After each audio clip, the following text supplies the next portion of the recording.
Fire,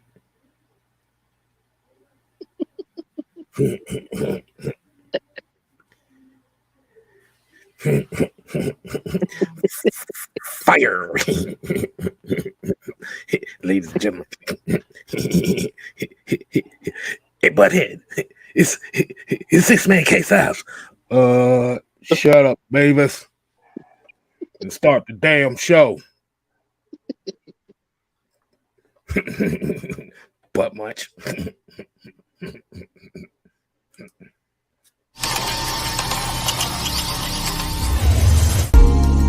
Yeah.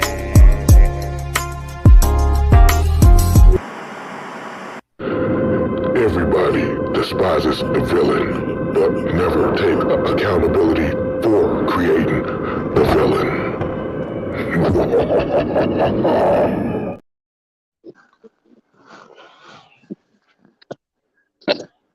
Balls.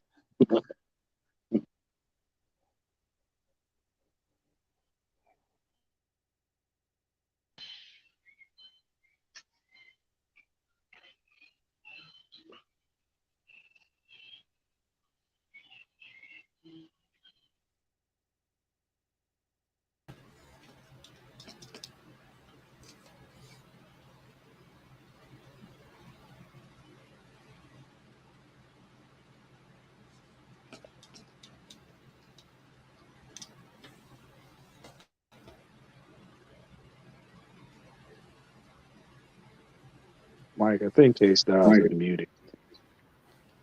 Oh, yeah. Hold on. Yeah, I thought. Oh, my bad. Oh, shit. I thought. Okay. That was Man, I did all that great intro. My thing was me. I thought it was me. I thought I was tripping. Yeah, I was like, we tripping. I guess the 10-4 Koofies took over the show again. Like I said, welcome to the 6-man convo. I'm your host, 6-man K-Styles. As you already know, you see we got a full house tonight, man. To my stage left, we got the mad scientist, Mad Mike What the hell Sports. is going on? He's over there with the raiding superpowers over there. Don't go to the light. Don't go to the light. In this night. And down at the bottom of the screen, as you already know, we got LT in the building below me. And to the diagonal side of the game, to the stage, would this be stage southeast of the screen?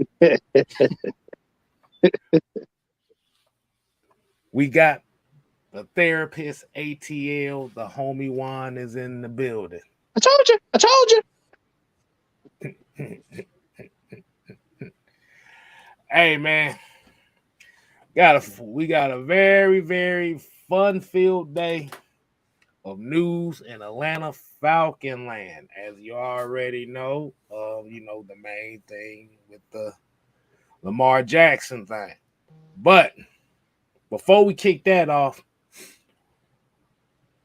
we got to do the 3 words, man. We got to hit y'all with that real roll call. Baby, and today's roll call, as you already know, we got to kick it off with the members first. They get the first roll call of the shows now. And shouts out to Mr. Adamsville, Darnell, and Andrew G. Definitely appreciate y'all, man. And we're going to go ahead and get into the rest of the roll call as Jamaris, Mr. 58 to y'all. Pat Norris, Blake the Snake, Georgia, Texas boy, Joseph Thornton, that's one of my player partners, that's one of my day ones. Michael Walker, not that Michael Walker. ATL, J. Diaz, Keyshawn Flag. What's going on? What the hell? I told you, boy, the 10-4, them 10-4 koofies the struck. We got They just sent out Dirk Cutter in wide fashion. Got Pamela Johnson. We got King Quest. We got Sonya. Appreciate you. We got Yusuke, Big Ant in the building. Dirty Bird T. That's my boy Ty. Make sure y'all show him some love over there, man. Nathan Floyd, Southside, Knight Rider, Fred Butts. Man, y'all coming in here heavy today, man. Hey, Bubba Gump, Alex in the building. We got Terry Lloyd. Hey, let's go ahead and get right into it. But before we get to the Lamar Jackson talk, I want to kick this off the right way. As we already know, before all this came about, there was some news that happened in today in Falcon Land. I want to get everybody's thoughts on this. And if y'all didn't know, ta-da! Lorenzo Carter is back in the building. 2 years, $9 million. Now, me personally, I think this was an excellent move. I felt like they gave him the respect to get some time off and maybe find somewhere just in case if he may have found something else that might have been a better deal. But he loved what they got going on over here, so he decided to take the same exact what he decided to take this 2-year, $9 million deal, which is going to be about 5.5 at the first year. Now, as you already know, like most people probably going to look at, well, he only had 4 sacks. All 4 of those sacks came in crucial moments. Or as they say, critical sacks. And you got 3 defensive touchdowns out of it. So it's definitely a well worth re-sign. And it definitely gives the Falcons it keeps one of the leaders who can help groom these young pass rushers on this defense. But there's another play that may be involved here as well. But before I say that, the floor is yours, fellas. Whoever want to kick it off, let me know what you think. I got nothing but love for you, baby.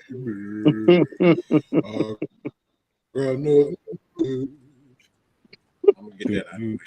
I feel like singing. Okay? Just feel like hold on, you feeling good? Good.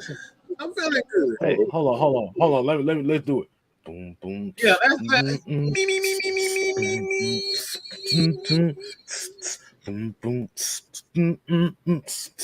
Smooth sounds of Mad Mike Sports. I told you. You gotta listen to what we talk about. I'm not trying to be a smart man, but your ass is crazy if you don't listen to what we got to say. Hey, you look like a smart man. I'm trying to find a beat, but can't stop. Bang. A little bit off.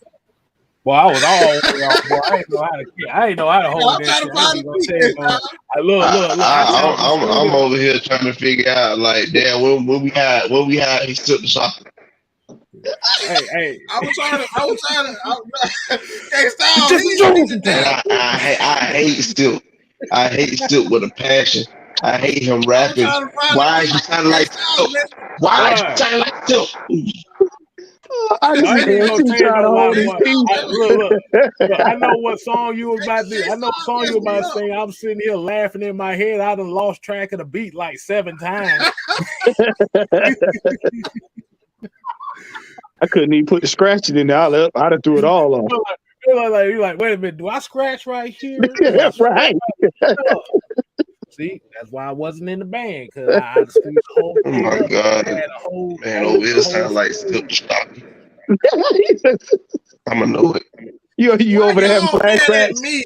Hey, Al, oh, hell no. Y'all ain't been mad at me. For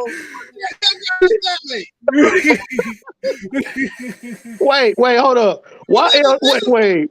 Why LT look like somebody? Look, I'm about to say LT look like he about to pull a turkey out the oven and No, slap the shit out of somebody. no. LT look like somebody. No, LT look like somebody daddy about ready to whip that belt out.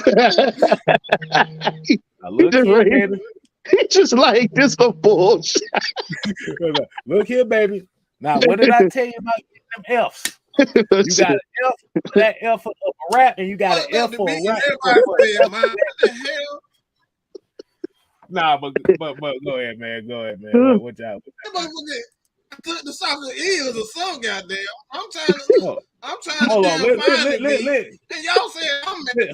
Hold on, Mike. You want to do a mulligan? Hold on, I got something for you. Let's mulligan. Hell no, fuck LT and fuck all y'all in that damn chat. Hell no.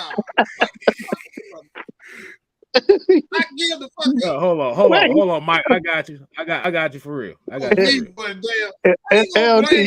why you got this? I'll wait. Are you done? Look. There you go. Here's your beat. There you beat. No. I ain't doing shit else. You should have did that in the Hey man, shoot. Hey, you had to get a good little laugh out of it, man. Like you said, man, Mike, what'd you think about the Lorenzo Carter? And fuck you, LT. Fuck you, okay? Fuck you. Put a little damn silly ass smirk on your face. Hey, look. I'd rather be Shilt the Shocker than Blueface. I tell you that much. Oh damn.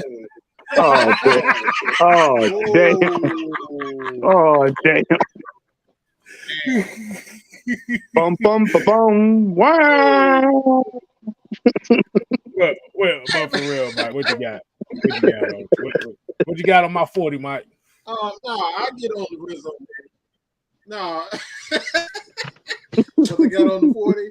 Hey man, let's get on Lorenzo real quick, man. Lorenzo, I think it's a good deal. I think as I wrote on Twitter, I would really suggest y'all to really start following me on Twitter. Myself, therapist, K-Style. We're getting a little bit more on there, so I guarantee you'll have some fun with us. On Twitter, but as I said on Twitter, I would suggest you guys pay attention to the upcoming days because I really believe if the Falcons end up getting another edge guy, that's going to be a huge signal into a certain Georgia-born, a Georgia player that may be sitting here in Atlanta. If the Falcons go after another edge and they don't go hard on the defensive tackle in free agency, that's going to be a huge sign for. I think you guys kind of know where I'm going with this, but Lorenzo Carter, obviously 58 tackles, 4 sacks on the season, I believe 2 touchdowns, So he's a playmaker. And you get more players around him. Ibukele continues to grow. Ogundeji, D'Angelo Malone, that's a solid young group. Because one thing, he got at least a good 3 to 4 years of Lorenzo Carter. Lorenzo Carter is still a young kid himself. So he's not old. He's not an old guy. He's been in the league about 6 years. Still got a lot left in the tank, man. I think that's a nice signing for the Falcons. And I love it. I really do love it. It goes back to what we were saying about Terry Fontenot was saying about sign guys that performed. He performed and he got his check. Okay. Anybody else want to follow that? I mean, I mean, what Mike said was true. I think in his contract, he got some incentives. You know, he can possibly make up to maybe 10 million in the upcoming season. But that's what it's about. You know, instead of just outright giving people a big payday, allow them to work for extra money. So I appreciate what Lorenzo did. You taking a team friendly deal where your base salary is like 5.25 million. And by you taking that team friendly deal, if you work hard enough and accomplish the goal that you set for yourself, then you could get the extra money to help you in the long run. But ultimately, like I said, it was a good move. I thought Lorenzo was a very solid player for us this season. You know, like Mike said, you know, 4 sacks, 2 touchdowns. You know, like making big plays in the run game. Like that's a very underrated aspect that he had this year, was being able to make plays in the run game. So I think that was huge. You know, doing that. So like I said, I'm definitely cool with the signing. Even though I've really been saying that probably since like the middle of the season, towards late the season, like bring Lorenzo Carter back and whatnot. Now, if he was looking for like a big contract and all, but nah, like I said, right now we got a good deal out of it. So it's definitely the right move. What you got on that one? How you feel about that? I call it smart and calculated because, for one thing, everybody's looking at the Falcons with this cap we got, and to get him back on a like LT said on that friendly contract and give him incentives the way, like I said, he can develop and earn his money as he goes. That's a benefit not only for the defense, but also we're not going out blowing money like that, which sets us up so that we can build in the trenches. And this is the thing that's going to go over a lot of people's head because, hey, everybody looking at us like, oh, y'all got money, so y'all can get this player and this player. We told y'all, Terry Fontenot is going to start from the inside out. You bring back them guys that made an impact on the team. It's not going to ask for a lot of money. That way you can build in the draft, maybe get a couple people in free agency. We're not trying to be flashy. We're trying to build a foundation, period. So I'm all for Okay. Like they said, like LT said, it's a deal that essentially helps you put more pieces on this team. Like you said, it's the veteran leadership as far as helping to groom the guys like Ebiketie, Malone, and Troy Anderson, and maybe any potential pass rusher they may get in this draft. Like I said, it's very interesting too, is by re-signing Lorenzo Carter, now it's coming out that it's a possibility that Lorenzo Carter. It's a possibility that Jalen Carter may drop to the Falcons at 8. And it's very and like I say, it's very calculating. So look out for that.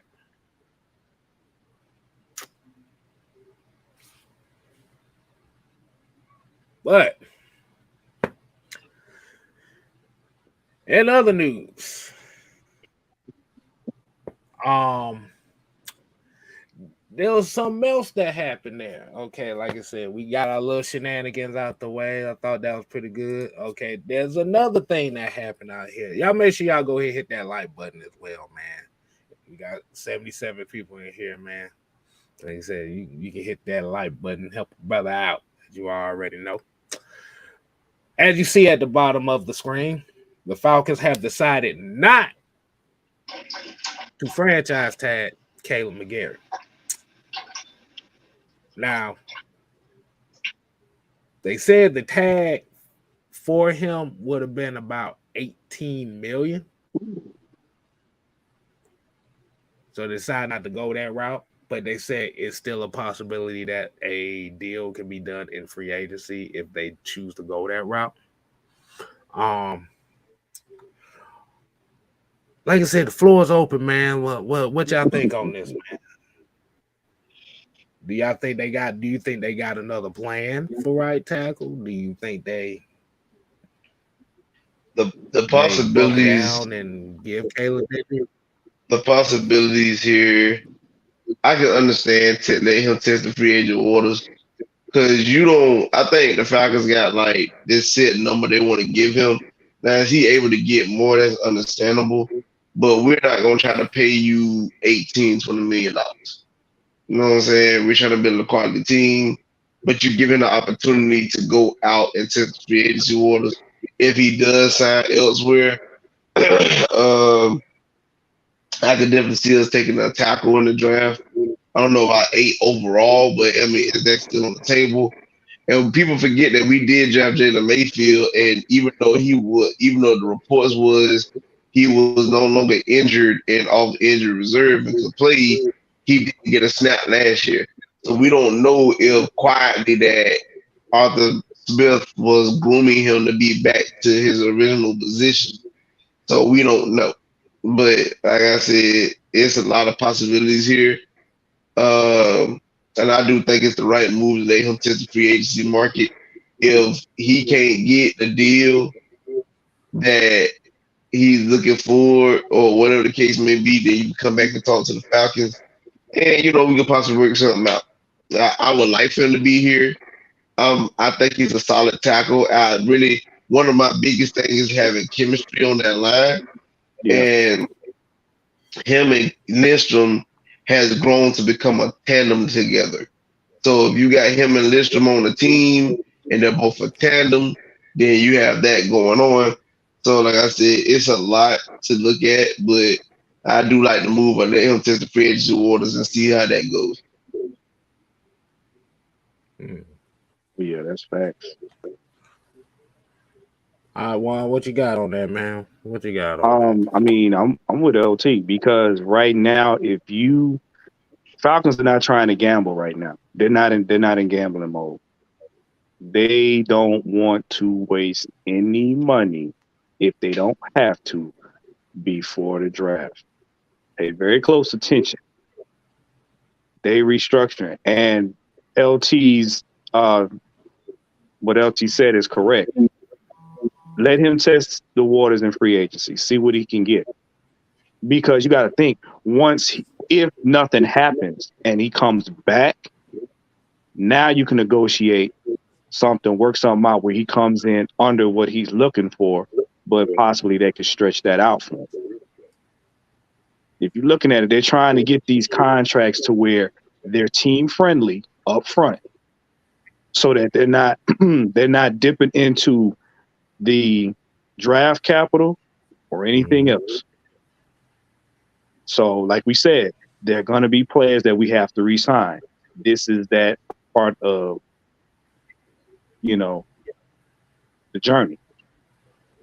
So you want to get as many players back on your roster with team-friendly deals. You're right about that. Like Pamela here said, and she pretty much here said there's a lot of offensive linemen in this draft as well. Like you said, this may be an opportunity where they may look at maybe a right tackle. You don't know what round it may be. It could be early, it could be later. Um, like you said, me personally, I think the game plan may be Jalen Mayfield. As we already said before, when he got drafted here, he was originally supposed to have been the backup right tackle. But he got plugged into the left guard because you didn't have a guard. Now, it's very interesting that we didn't see him at all this past season.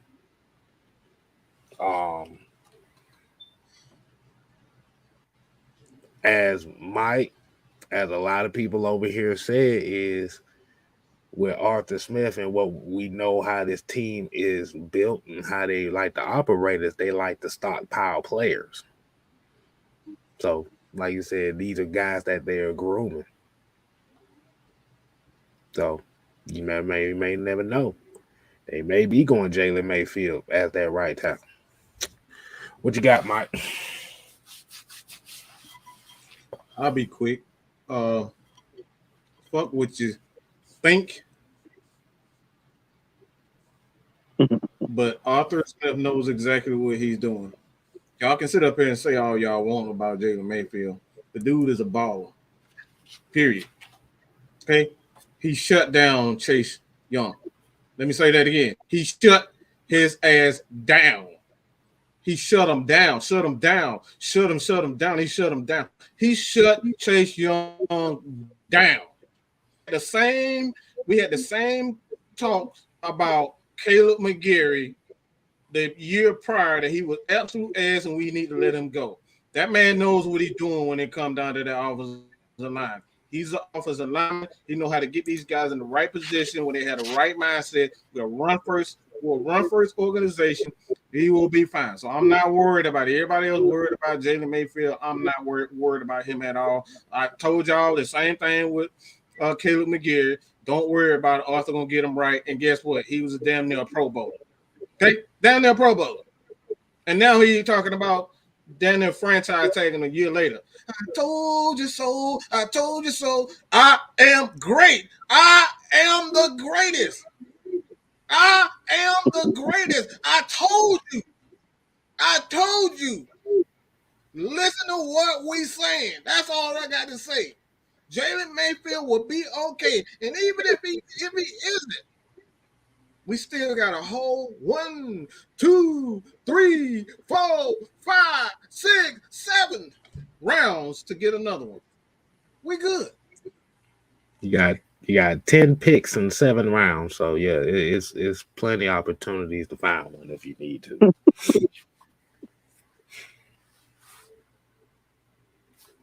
Let me see. Yeah, Andrew G here said I think they're gonna go D-line straight, then secondary before they do a bunch of other shit. Hey, the assignment, like you said, the assignment is and they said it throughout this whole offseason is and LT can attest to this because he's the one that put the video on me where Terry Fontenot basically literally said they focusing on the trenches inside out. I mean, like I said, they could call LT right now because if you need your 18-wheeler flipped, that's the guy you need to be called right there. That's the world's strongest man.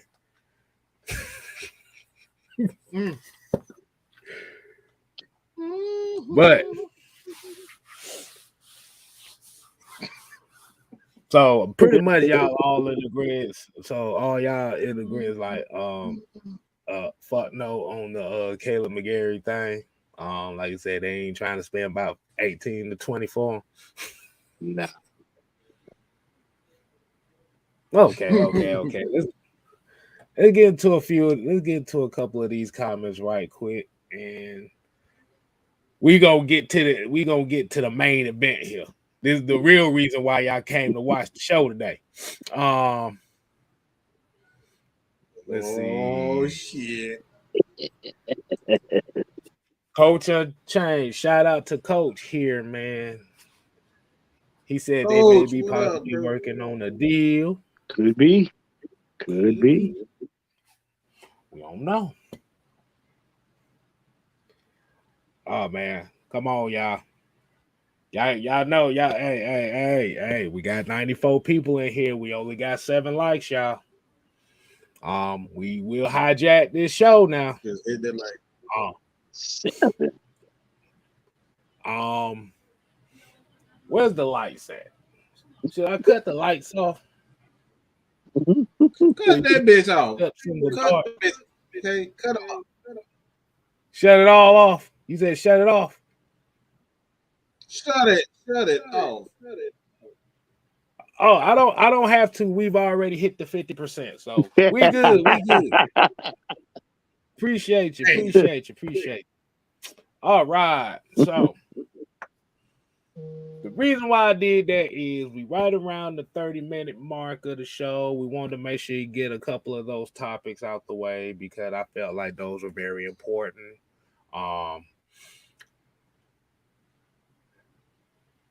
Let's go ahead and get right into it. And before we get right into it, man, we have a show. We have a segment sponsor here for this segment. Definitely shouts out to them. Hey. Okay, they told me to go ahead. I gotta put the sponsor up. So as you already know,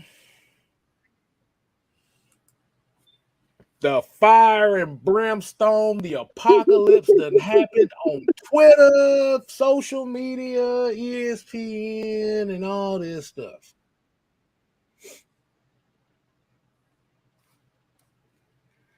Lamar Jackson, for what has been reported, is Lamar Jackson to the Atlanta Falcons was never a process that they went for. So before we get into that, let's go ahead and give you our show sponsor. They told me to put a picture up here, so I'll definitely give y'all the picture. Here you go. This segment is sponsored by Shattered Dream Production.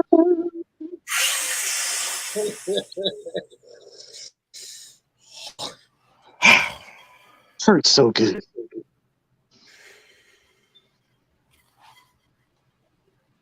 Now, if y'all been on Twitter, y'all been on Instagram, you've been on Bleacher Report, you've been on Facebook, it's a whole lot of flower bringing. It's a whole lot of disgruntledness going on here.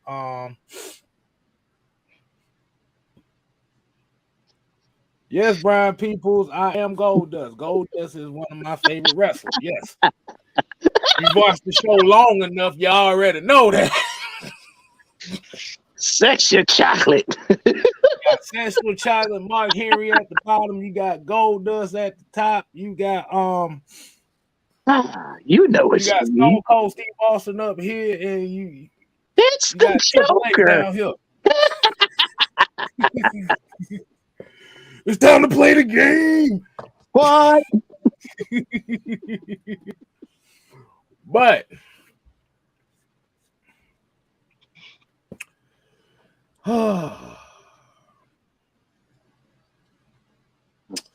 Man, stop being so damn humble and get to it. Damn. Mike, I'm trying to set you up to sing the goddamn song, bruh. Goddamn, you take it. Look, I want to talk some shit. Let's get to talking some real shit. Sing the song first. Like before you get Shattered Dream, you better sing the song.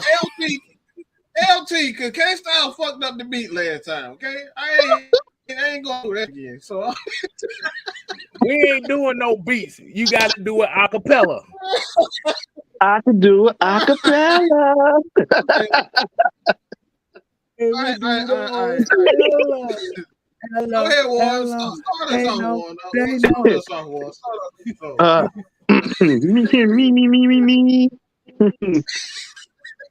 We told you so. We told you so. Yes, my John Legend voice. Oh, we told you so. Yeah.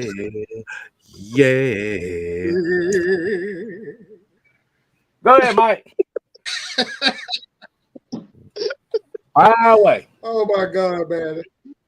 All right. See, this is let me I'm gonna throw a real shot at somebody real quick because I didn't like that comment earlier today. So I'm not gonna beat around the bush. And if y'all And if y'all don't, you feel some type of way, look, I told you, you come at me, you're gonna get knocked the fuck out, right? Period, point blank. And that shit, what I saw earlier today, I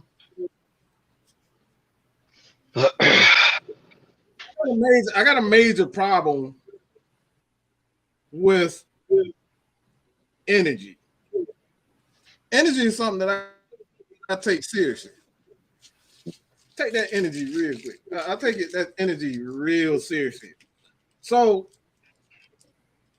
where was that energy? People were saying that we were hating. We was getting called all types of names. We stupid, ignorant. I'm here to save the world from the wrath of Mad Mike, and all this type of stuff. Well, where was that energy when we are the ones that getting attacked at every angle on other people's shows, even on Twitter, on Facebook, Twitter, Instagram, YouTube, everywhere. We get it from all angles. But where is that energy? When we go out of our fucking way, when we go out of our way to have shows that said, what if the Atlanta Falcons do pick up Lamar Jackson? You people seemingly forget that. But we're labeled anti-Lamar Jackson content creators. And I love you to death, bro, but you full of shit on this one.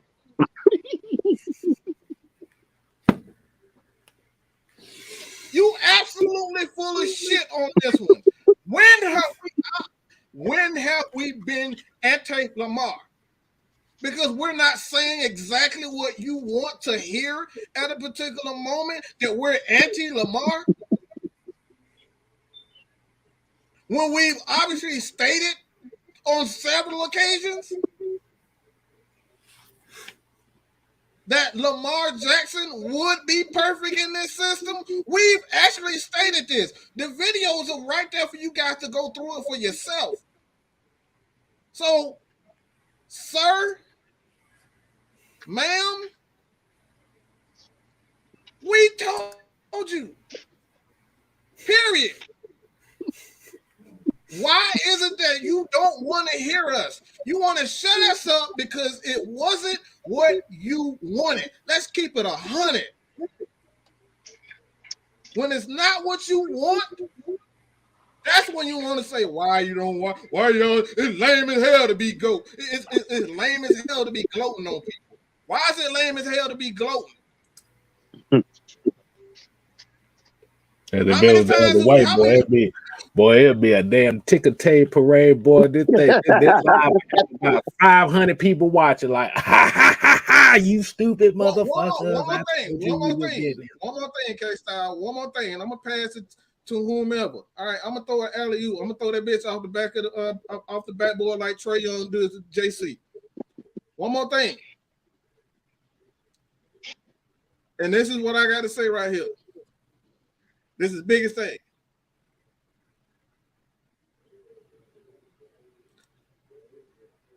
We have been right 3 years in a row when it comes down to certain, when we talk about key things that happen, we're right.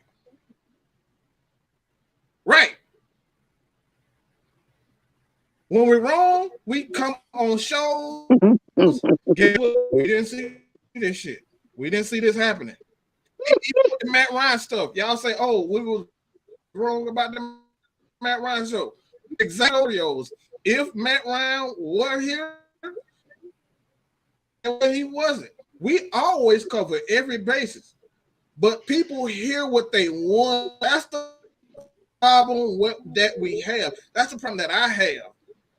Don't take a opinion, yours, and try to put that label on us over all our bases.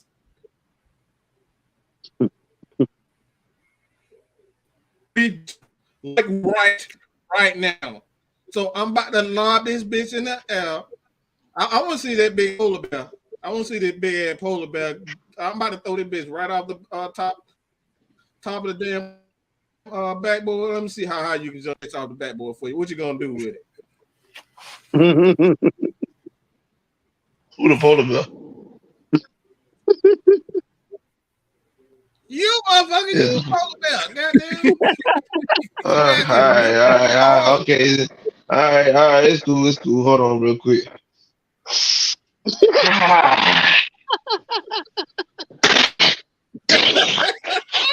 Yes! We told you. I told y'all we wouldn't get this man. Y'all ain't want to believe we was gonna get this man. But I told you we wouldn't get this man. You thought I was gonna lie and tell you that we was gonna get this man. But no, I spoke the truth the whole time. It didn't make sense to go grab this man. Oh no, now you're entering the hall of pain. And now, what you have to understand is that you have to come to me. I have all infinity stones. You have to understand when I snap my fingers, you will disappear because you cannot live with your own failures. But what did that bring you? Back to me. It always brings you back to me. 3 years in a row, you came back to me. And now, what can you say? But I'm right once again. That's all. That's all you have to say.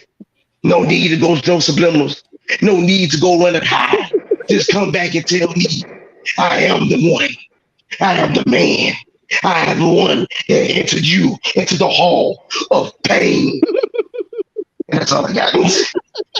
God damn, boy. I was about to say, That boy, I was expecting The Teddy Hall Long to of come out Pain. and issue a tag match somewhere. God Hey, damn. look, he has created a whole new villain. He is Dark Thanos. Dark side. He is Dark Thanos. Come on. Y'all can't mess with him.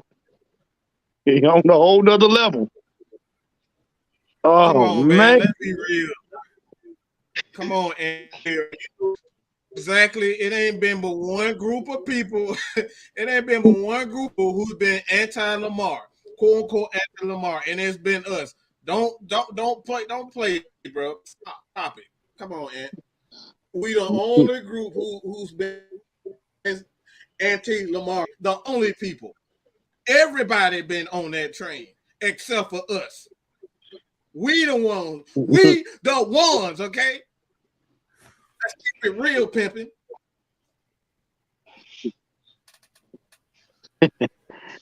Is they hit your ass like Jay Uso super kick goddamn Sami Zayn?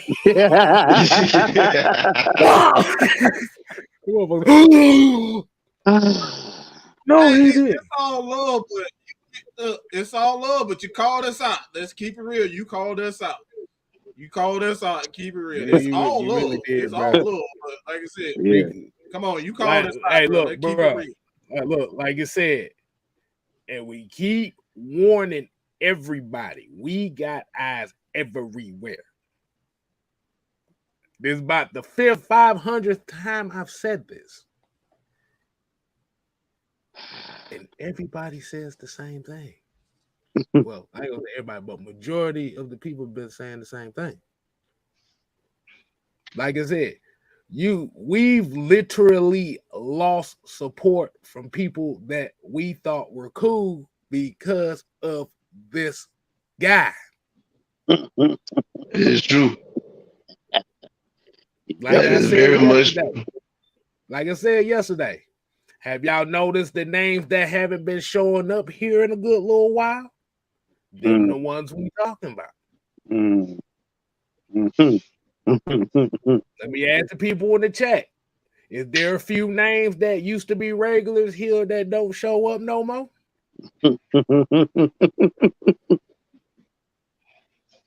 Peekaboo.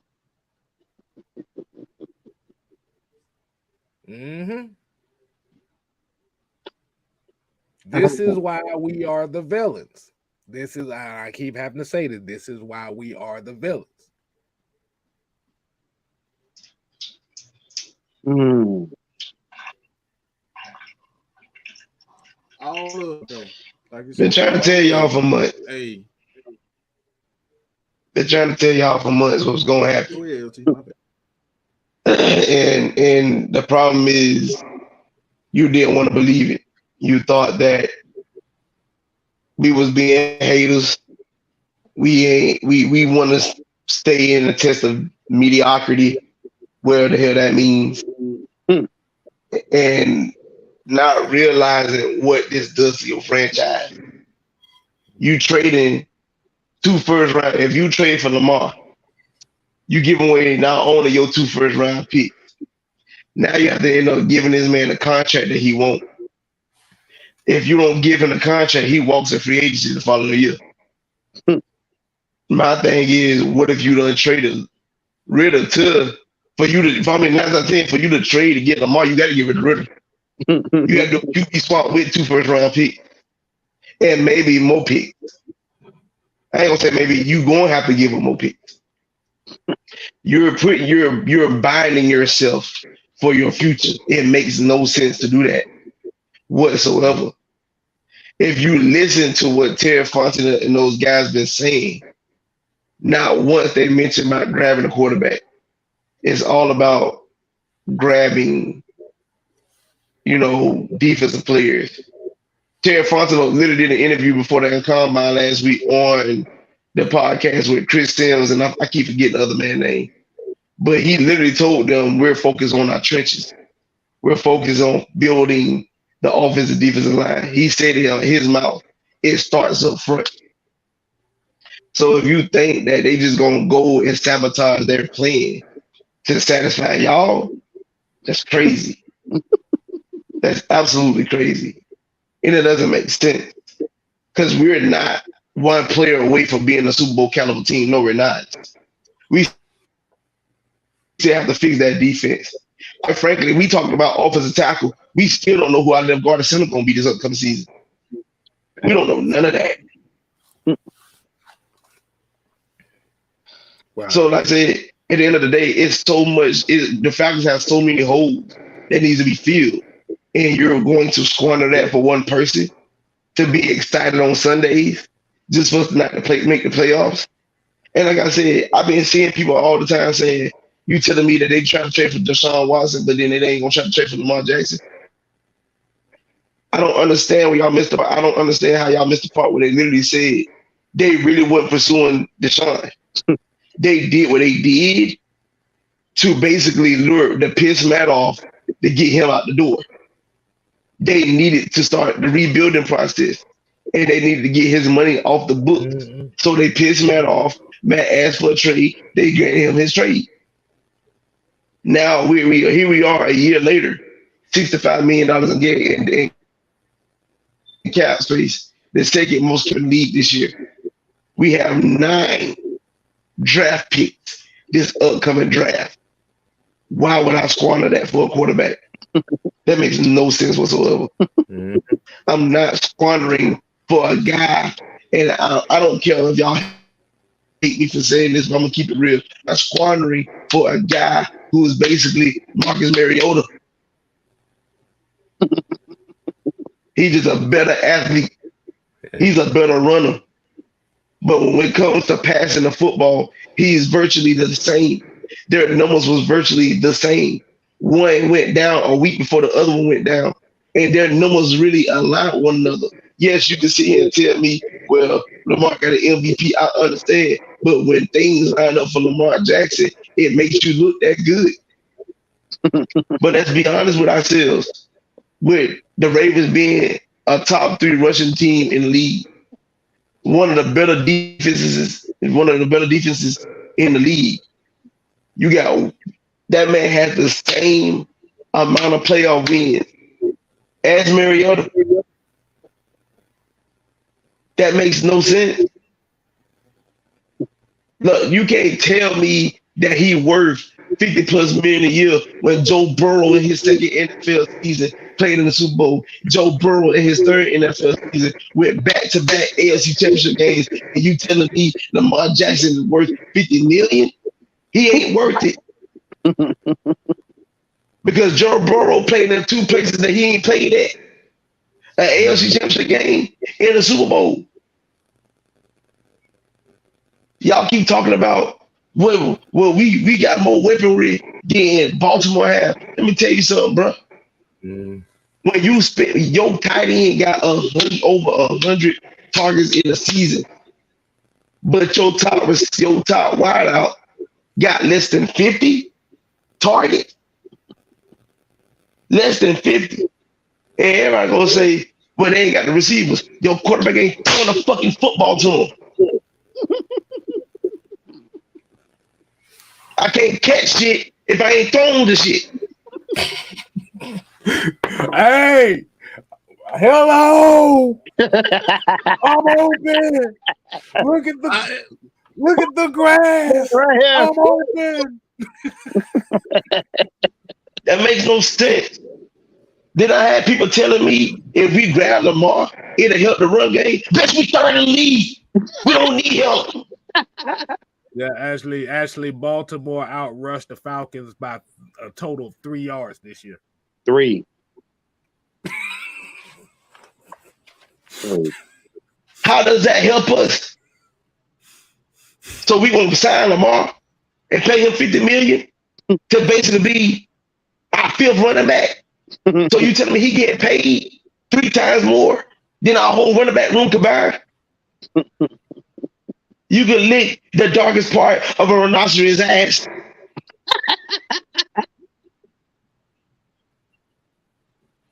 Because that makes no sense. He does not help this team. We've lived those big days. Yes, I understand being electrifying, as The Rock can say. But here's the problem. I used to get up on Monday mornings before school and watch Sports Center and watch them coming in number 3 and the ESPN top 10 play. Michael Vick with the immaculate scramble. 40 yards down the field, pushed out of bounds. Falcons lose 24-14. The fuck?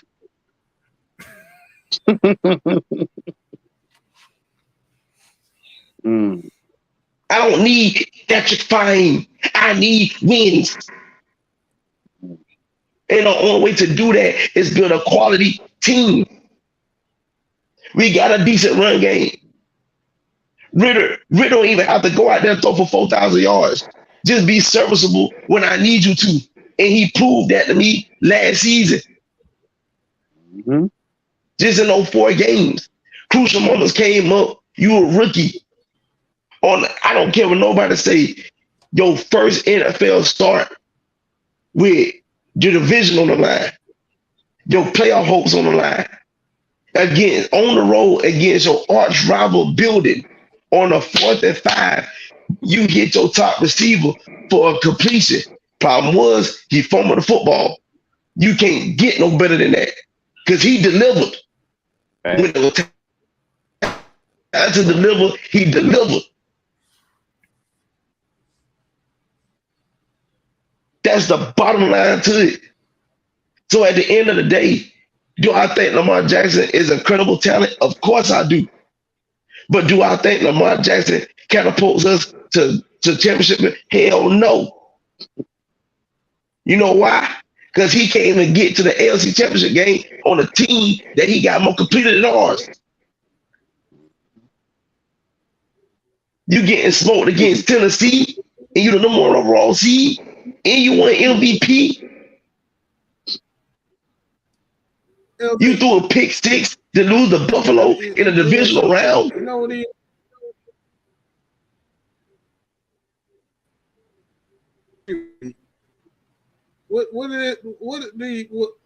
This 4 fingers up. 4 fingers. 4 fingers up. Number 4. The teams thought exactly the way you saying what you're saying. Everybody act like this is just a foul. That's stupid. 4 other teams feel the exact same way right now. Why? And this is where I gotta call out these punk ass players. They some spoiled fucking brats. You saying this NFL collusion? Right. We got 4 black quarterbacks with over million. They're making history-making contracts, and we sit up here talking about NFL collusion. Patrick Mahomes signed a $500 million contract. Tom Brady hasn't even seen that.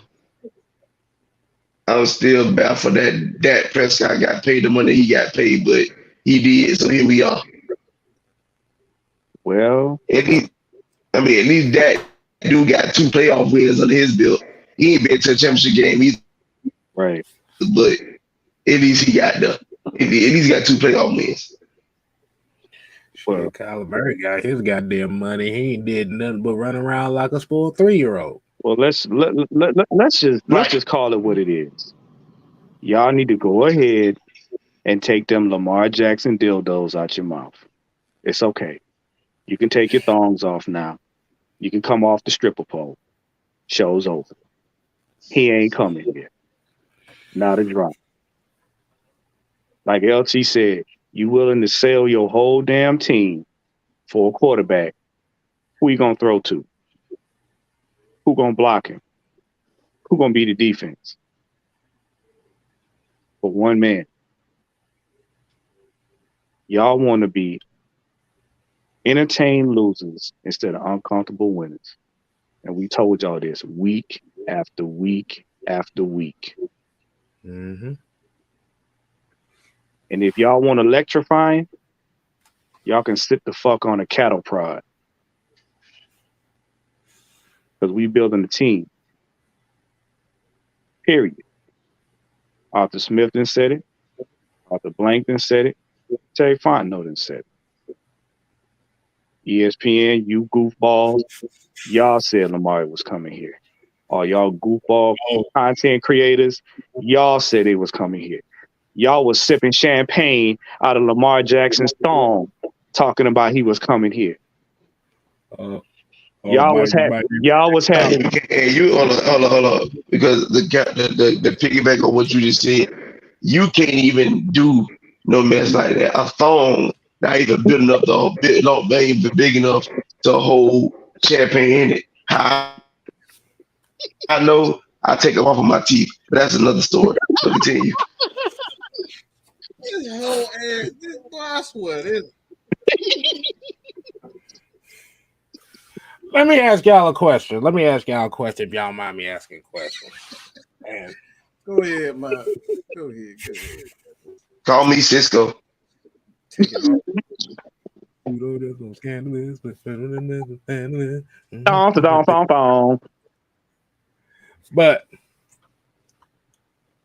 But when it comes to usual big news like this, who is the first 2 motherfuckers you know that's gonna report the shit as soon as it drops? LJ, coincidentally.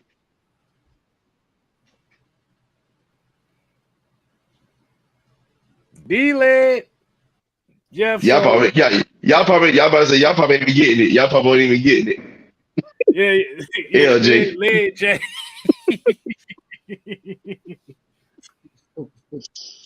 Like I said,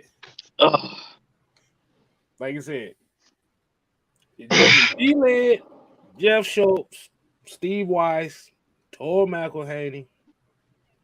These usually be the 4 people that will break that shit real quick if it happens. Right. Hey, you know Adam Schefter gonna put his name on everything. Where was they at during this whole process? Him and Rappaport. Hold on. What you said, Kev? I said when there's big breaking news with the Falcons or potential breaking news, it's usually D-Led, Jeff Schultz, Steve Weiss, Tor McElhaney, and a couple other guys too that is quick to break that story if it comes out. First. Yep. Always. Not a drop. This is the same thing that happened last year. See, when it came down to what Mike was talking about with the whole collusion thing, this is the problem that I have with this. And I saw RG3 and I saw a couple NFL players on Twitter. They was talking about RC. why don't nobody want Lamar Jackson? He's a former MVP. Why all these teams that need quarterbacks all of a sudden?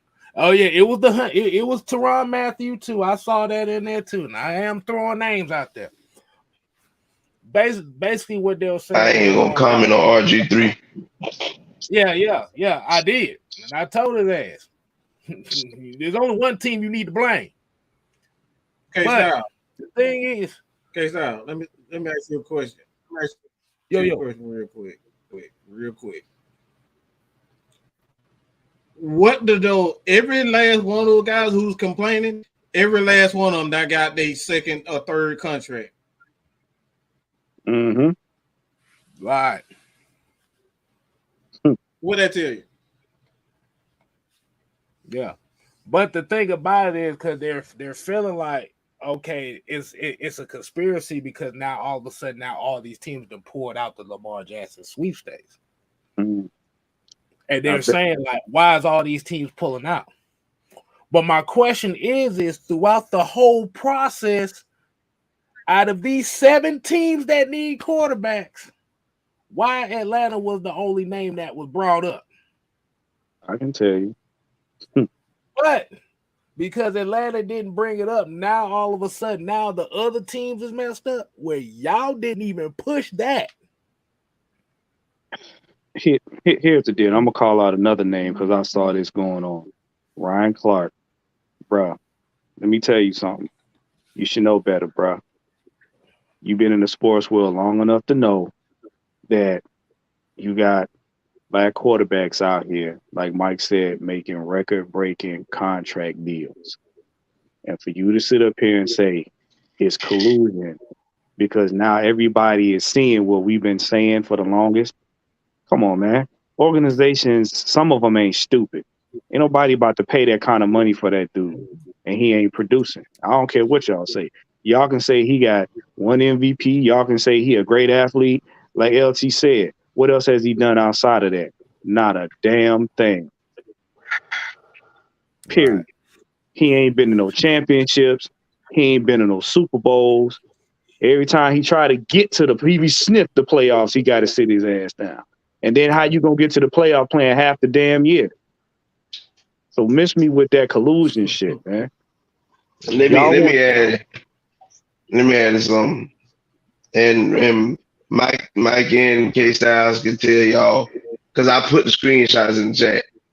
I literally had a conversation with Bernard Pollard, former strong safety and NFL Super Bowl champion with the Baltimore Ravens today. And when Dolph Kleiman came out with his tweet, Pollard tweeted him, and I told Pollard the problem is the move is a bad move for the Falcons. He agreed with what I said. But of course, you got Falcon fans that's living in the fantasy world coming at me for what I was saying. Calling Bernard Pollard a hater of Lamar Jackson. But when you're telling me a guy who's a Super Bowl champion, this man won a Super Bowl with the defense that he played beside Ed Reed, a Hall of Famer, Ray Lewis, a Hall of Famer, Terrell Suggs, future Hall of Famer, Halal Donato, possible future Hall of Famer. This man won a Super Bowl with those guys. I'm explaining to you why Lamar don't deserve the deal or why it's a bad move for the Falcons, and this man did not once correct me at all. What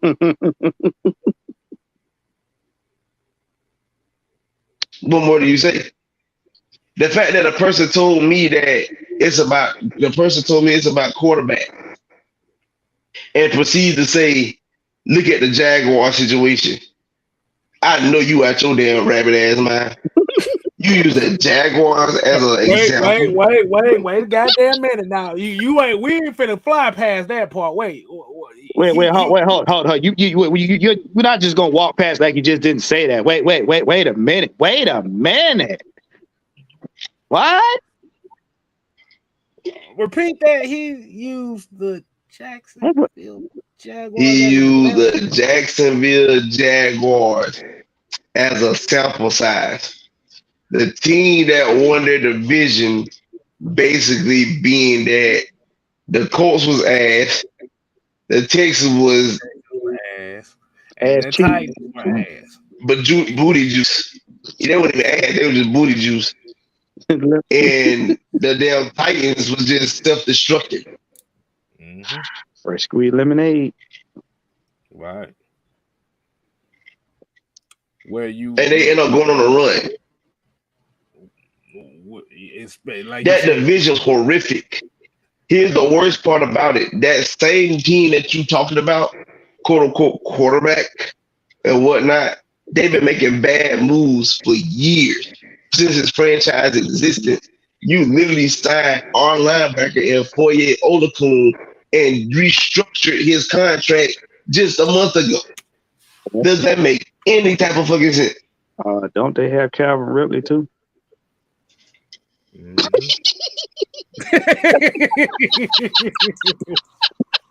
Yeah, but look, JD said they said they over there goddamn crying, flower singing and bringing. Hey, and somebody asked earlier was it he or she? Is both, and it's quite a few of them. Damn, I got a word for it, but we got sponsors and we on FCC Airways, so I can't say that. We can throw it all in one category. Them motherfuckers over there. Yeah. Just say that. Yeah. Them. And they stay their asses over there. We don't need them over here. Way over there. The fair weather stuff is stopping here. Here's the problem that everybody don't want to talk about. Here's the issue. The NFL, like I said in a tweet earlier, is scared to death. The NFC South is scared to death. And no, I don't give a shit about Carr going to the damn Saints. That train wreck will be for later. See, like my brother LT said, for 3 years we've been doing this. So for 3 years, y'all been watching us, and we didn't have strangleholds at different positions in the draft. Why? Because we building a team that's supposed to be sustainable for years to come. Don't nobody want to deal with the Falcons because the narrative is going to be, oh shit, we got to deal with them Falcons. Nobody wants to get beat by us. So if you got to deal with a formidable Falcons team, i.e. with trenches, now you're going to have a meter saying you got beat by them. Well, they were in a bad division.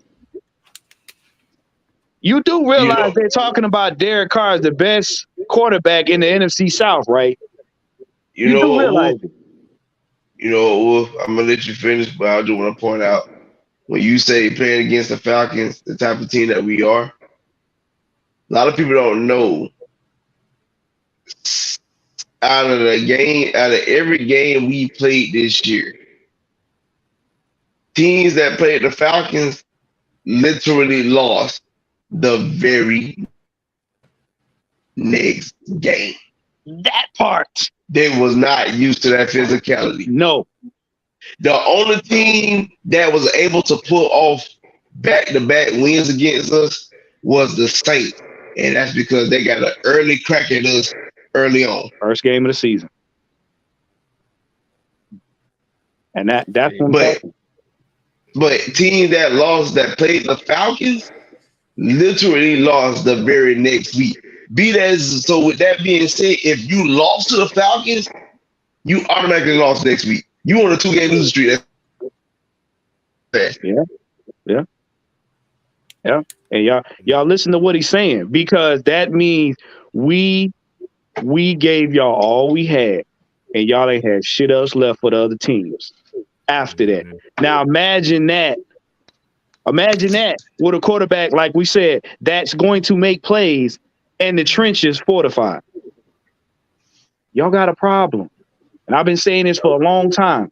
They're scared of us being competitive because they don't want to have to deal with us. Nobody wants to have on their record that they lost to the Falcons. Why? Because y'all too busy running y'all damn mouth on shit y'all don't know about. Mm-hmm. But Arthur Smith and Terry Fontenot telling you right to your face, we're building a team. We got a foundation. We work in the trenches. This is the next phase. You know why they want the Falcons to make that drastic move for Lamar Jackson? It wasn't to help the city. Mm-mm. It was about helping y'all fans be entertained. But here's the real reason. They like, in the words of Chris Jericho, they like the fact that we are ass clowns. That's why. The fact that we are ass clowns was what drives them. Yep. What you said, Mike? Speak on negative shit. They can speak on negative things. Yeah. Yeah. If you look at every draft, every time, look at how many quarterbacks they threw at this team in just 2 weeks. Like they were saying, y'all, we could have had a daggone 53-man roster of quarterbacks. Why? Because y'all want to keep us on a quarterback carousel. Anytime the Falcons looked like they were going to make moves in the trenches, oh no, the Falcons going to get a quarterback. Anything other than what we needed on the team at that particular time, y'all threw everything at us. Every last time. Then we made plays. Oh, why'd y'all pick a tight end? We don't understand. Now you understand. But now you judging a man on 4 games and you say, oh, well, we need a quarterback. When y'all was bitching and moaning the whole season, why don't y'all play Ritter? And we told y'all, when Ritter come in, he going to do rookie things. But nobody want to talk about how we beat Tampa Bay. We beat Brady with a rookie quarterback that only played 4 games. With a rookie quarterback and a bunch of practice squad guys. Yep. Yeah. I mean, who the fuck is Michael Pruitt? Just saying. But boy, them folks saying, boy, them motherfuckers is literally sitting there crying on the other stream. Boy, I'm like, hey, newsflash, y'all. If y'all crying that bad, there's 31 other teams y'all goofy asses can cheer for if this is a major problem. If you love Lamar so much, why not be a Ravens fan? Exactly. Hey. If you like Justin Fields so bad, Chicago's wide open. At the end of the day, bro, the foul, like I said, we gotta think about it like this. Oh, we gotta think about it like this. We done grew up as Falcon fans. We went through the 98 Super Bowl year. Yep. Got the Dirty Birds. Mm-hmm. Dirty Birds. We done went through the Michael Vick era. 2001, 2006. We went through the Matt Ryan era. 2008, 2020. 1. Regardless of what era this Falcons team has been in,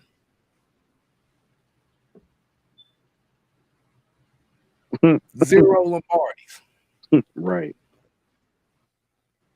We done tried it with the run game. We done tried it with the explosive quarterback. We done tried it with the precise quarterback.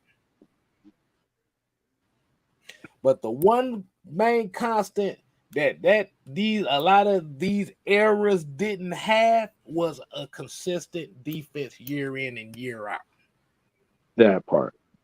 This is the next phase. This is why you have Jerry Gray. This is why you have Ryan Nelson. This is why they brought those type of coaches in here, because you're trying to fix an element of a team. Like, we can talk about the NFL is a passing league and you have to score points. Newsflash, numbnuts. You got to have a defense to stop somebody from scoring points to win games too now. There you go. You can't lose if your opponent's not scoring. That part. And correct me if I'm wrong. Philadelphia couldn't stop shit in the Super Bowl. Right. But correct me if I'm wrong. Take it back even a year earlier than that. Didn't the defensive stop help said team win Super Bowl? You know, the the quote unquote one and done. Since y'all so high on the one and done teams, right? Mm-hmm. Yeah. Wow. That's what's amazing. Y'all want to compare us to teams one and done. Now, here's something else that went over y'all head. Have you noticed that all of the interviews they talked about in the combine, what did the players say about this team? Oh man, we met with the Falcons. We talked with such and such. We really like the coaching staff. I would really like to play for them. We like the organization. We like the way it's structured. We like the way it's set up. Why? Because it ain't no chaos here. They know what identity we have here.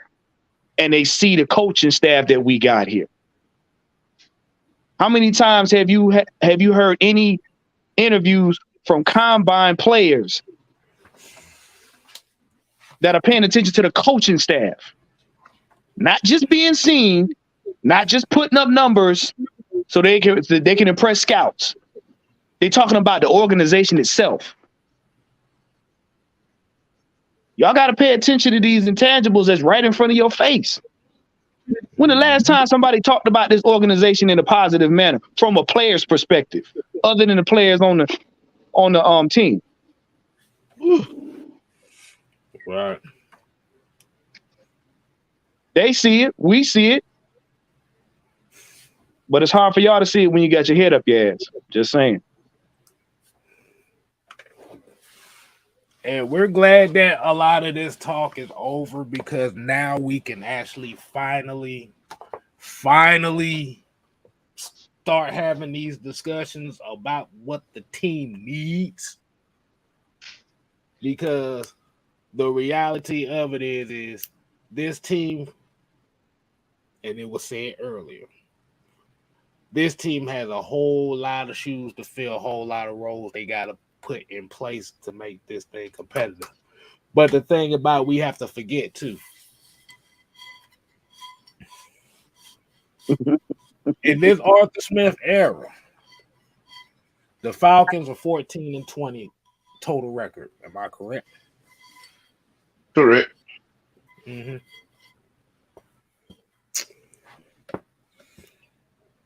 Out of this 14-20 record, we've had at least 5 losses come from a crucial turnover.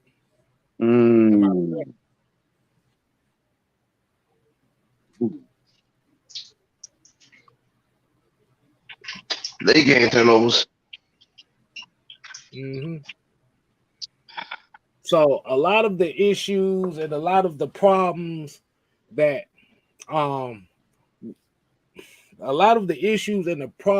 the Falcons have fundamentally can be corrected.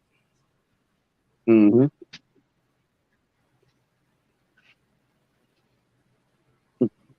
Like I said, 4 games is not enough to judge. It's enough to judge a quarterback for what the potential can be, but you got to give him time. You got to give him time. You gotta let him.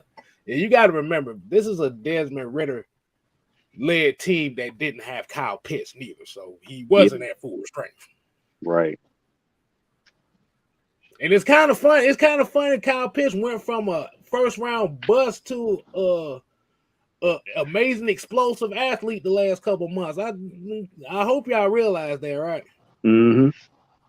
Mm-hmm.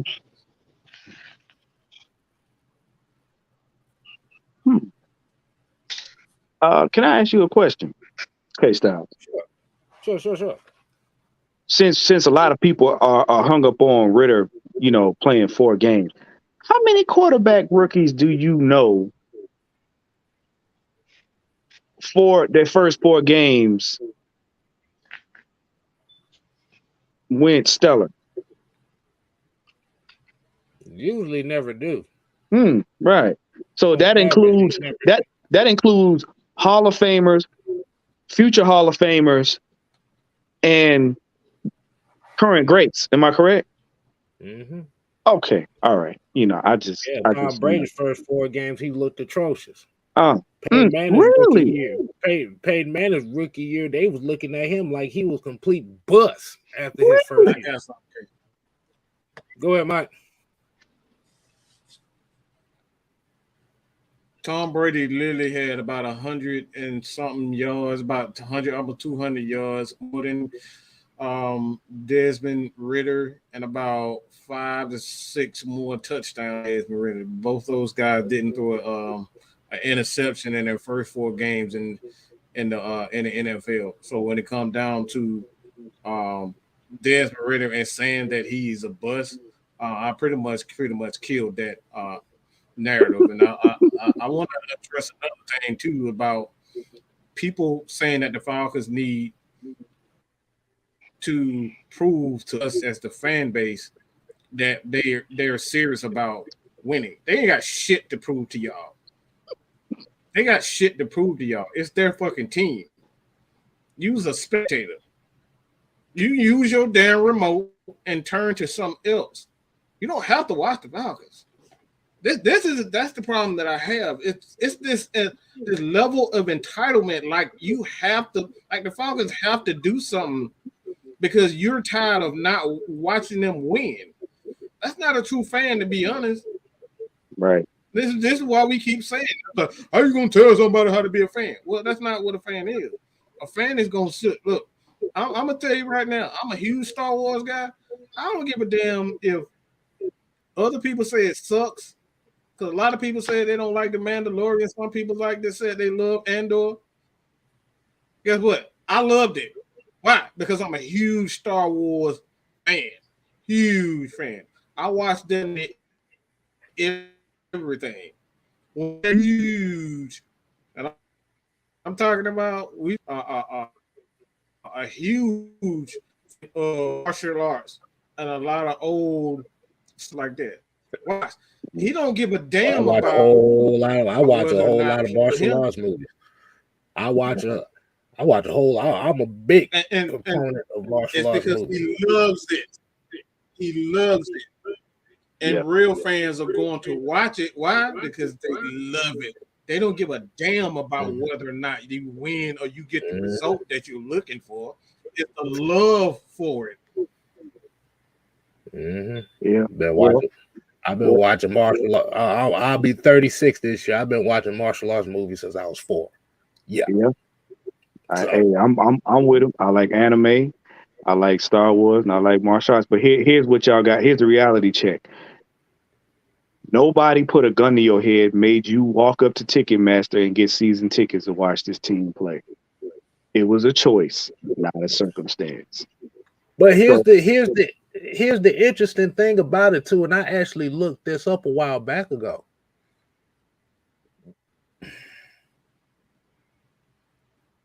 The Falcons were actually top 10 in the league in attendance. Yeah. Oh yeah. From experience, we know. we know. Firsthand. So the thing about it is, like you said, they're cheering the team on. Like I said, it may be a few of those that you may see where it's like, they don't have the attraction for me to want to watch the team. And there's quite a few of them. I done talked to about 3 of them today. And they got mad at me because I told them, if this motherfucking team don't make you feel good because they ain't got who you want, you got 31 other teams and you pick the team with the quarterback that make you feel good. And they told me, nah, bro, nah, I can't do that.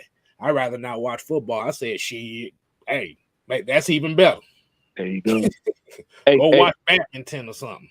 Hey, K-Styles, and I bet you they don't even know why fan attendance is going up.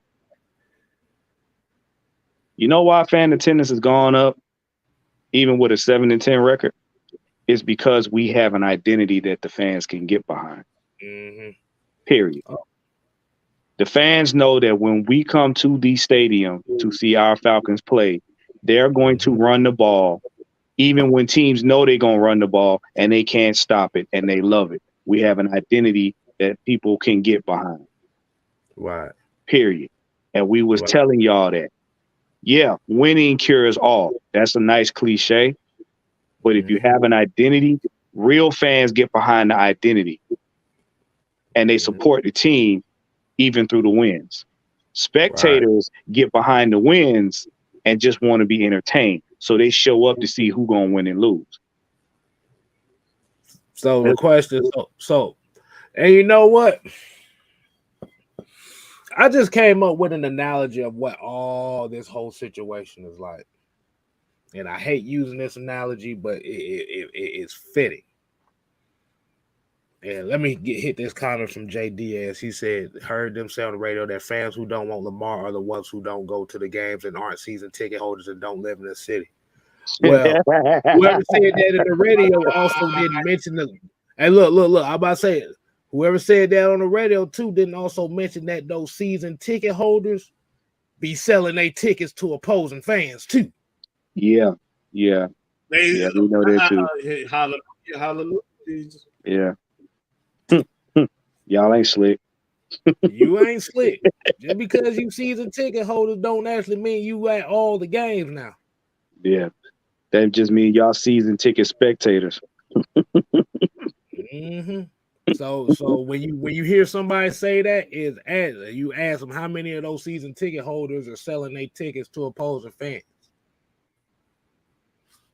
Woo. But it was an analogy that I had about this whole situation, and it made me think about it, and it made sense.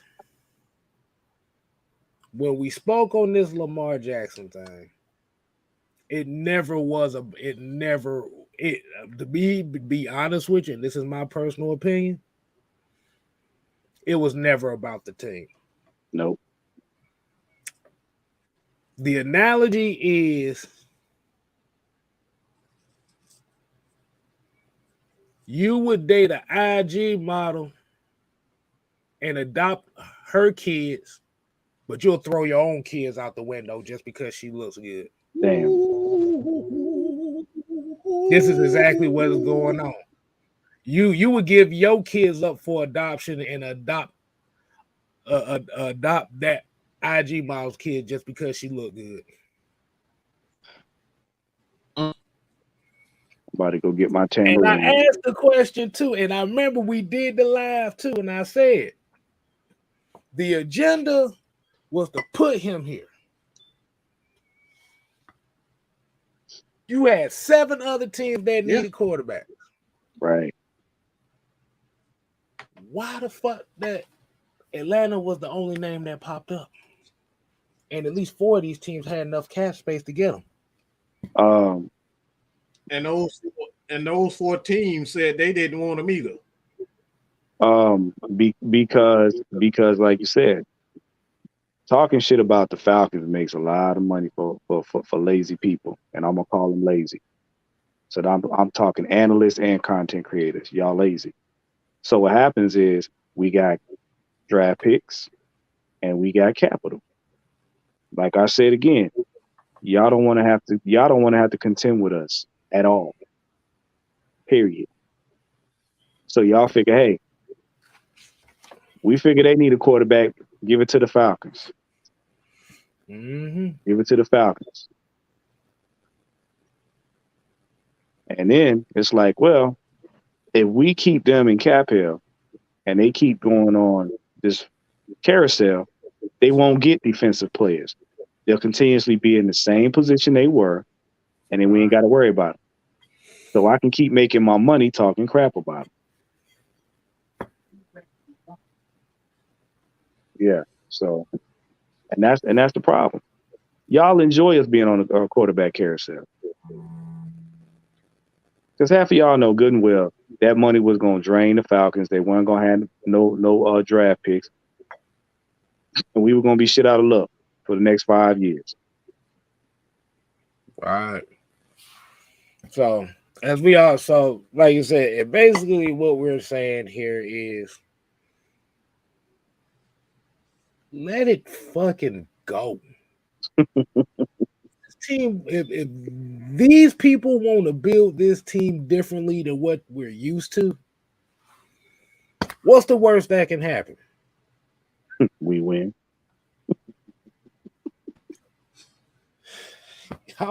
You know what? I'm actually mad you said that, Juan. That's You know what? thing. I'm finna make a declaration here. If the Falcons win more than 9 games, I think this fan base will be more pissed off than they would ever be. Oh yeah. K Styles, basically what you said has already happened. Remember, we were slated 2-15. We went 7-10. So if you use the same ratio, we'll be 12-5 this year. Mm-hmm. And not all the fan base, but the ones bitching, crying, complaining right now would be the ones mad that they win games. Yeah, but here's the deal. If we go 12-5 with Ritter, then that shuts down the Falcons need a quarterback. Ritter was a bust. The same way Kyle Pitts shut y'all mouth when he hit that 1,000-yard season. Mm-hmm. The same way Tyler Algier had his season. See, now all of a sudden you got to take a look at who has the bigger problem, the Falcons or you, the fan. Mm-hmm. Because they already right now, since Lamar has been confirmed he's not coming here. Oh, now y'all just want to go ahead and throw AR at us now. Oh, now he's the next stop for the Falcons. Really? Oh yeah, he's the last great hope right now. Yeah. He's the last great hope. Yeah. Y'all in the room throwing darts at the board, hoping it stick. And when that don't happen, y'all be ready to have a picket line outside the Mercedes-Benz Stadium. His combine numbers were fabulous. Why you don't want him? Here you go. They're gonna be having picket signs like we hell no, we won't go. Hell no, we won't go. Hell no, we won't go. But my question is this: what are y'all gonna do? What are y'all gonna do when the Falcons win? And all of a sudden, all the shit we've been talking about comes to pass. Because we ain't been wrong yet. What do you do then? Y'all want to trade Ritter then? Because I swear up and down, let the defense become what we know it can become. All of a sudden, they're geniuses. Mm-hmm. 13 one-score games. Look, we done came from a 14-year era. Let me.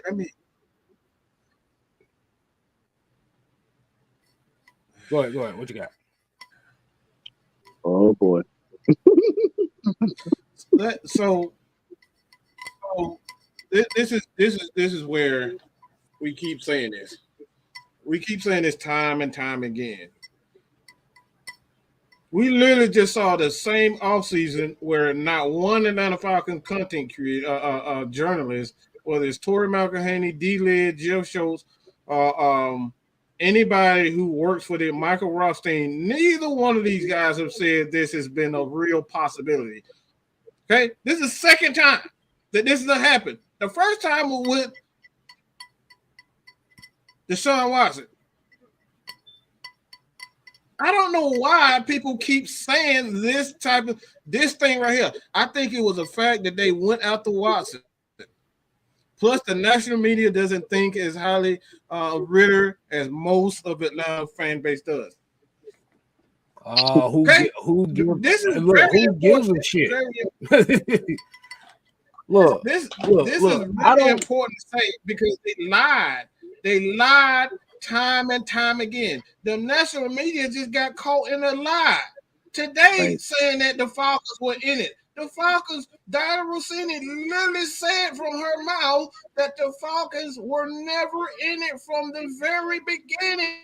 And somehow you guys still believe it after Arthur Blank has stated that they never even spoke to him. You still running with the rumors. You guys still believe these lies and you still believe these rumors. Even when they've been caught, you still believe it. You're the problem, people, because you believe the bullshit. Partly because this media outlet, I heard it today. The media outlet that the show that Ryan Clark was on, they was talking about how the Falcons went after Deshaun Watson, and I'm like, how? What publication? They never went at. They talked to a representative. That doesn't mean nothing. A representative could be his mama. Right. There's no documentation stating that the Falcons actually went after Deshaun Watson. It was a narrative put out there to drive up his stock, to bait team. If you paid attention to the news that came out before, they were doing it to bait teams in the NFC South to pay more money. They were trying to drive up his stock. They never met with him. But y'all running with it like it's the truth, just like y'all thought Lamar was coming here.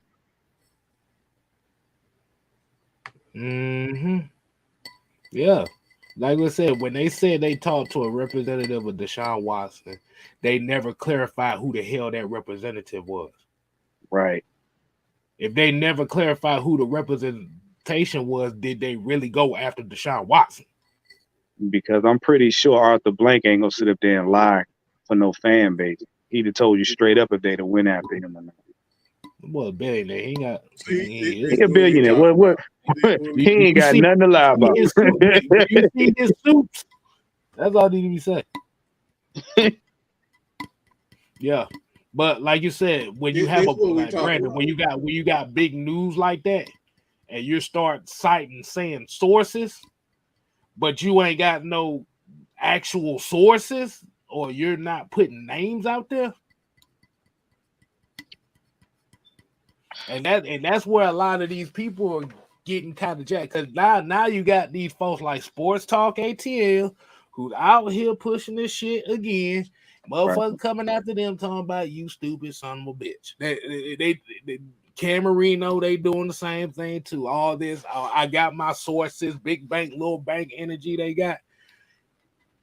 You failed again, bro. And this comment here is hilarious because talking about some truth in rumors. It's more emotion in rumors. Because if it's got factual content to it, it's not a rumor. See, this is where we're talking about one right here. Like this is the stuff we're talking about. It was the fucking Atlanta Falcons. They said it. It's on the Atlanta Falcons website. Fucking read. It's on their website. Look, at the end of the day, it's on the Atlanta Falcon website. It was brought out by the Atlanta Falcon organization in itself. So, yeah. Atlanta put it out there, and then all of a sudden, now every ESPN person put it out there. Yeah. See, what y'all to the Atlanta Falcon website, and they put it out there. Right. See, what y'all got to understand, we've been telling y'all from day one. It's chess, not checkers. It's chess, not checkers. That's why y'all not GMs. It's chess, not checkers. In order for you to build a very good organization, sometimes you're going to have to make people play themselves. How you and this is what boggles my mind. We're talking about the same man that took a trash organization and kept making sure they had players even though they were over the cap for years. What you think Terry did in New Orleans? He been pimping the system since the early 2000s. We just took the pimp off the corner and put him on our corner. Right. But y'all can't understand how this man doing this. They been doing this. This ain't new. But if you stop, y'all stay in y'all feelings too much when it comes to this stuff.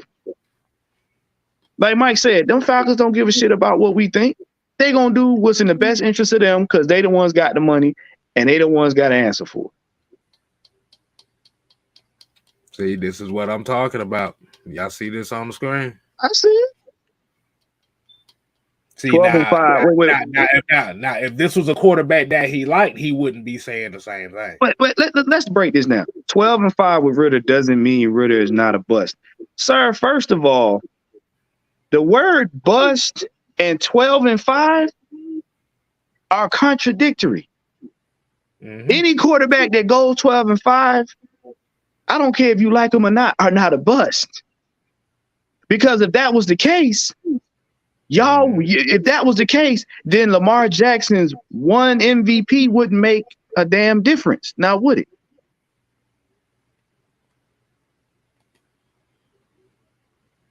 In a weak division plus a weak strength of schedule ain't got nothing to do with it.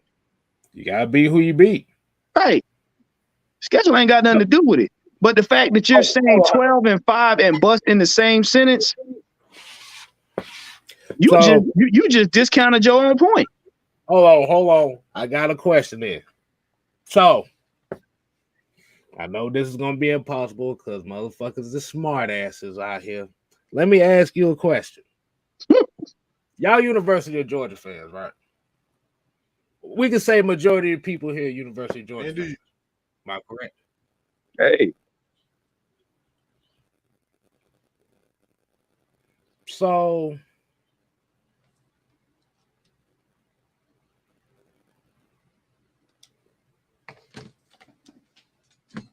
if Georgia is dominating the SEC, wouldn't that make the SEC weak?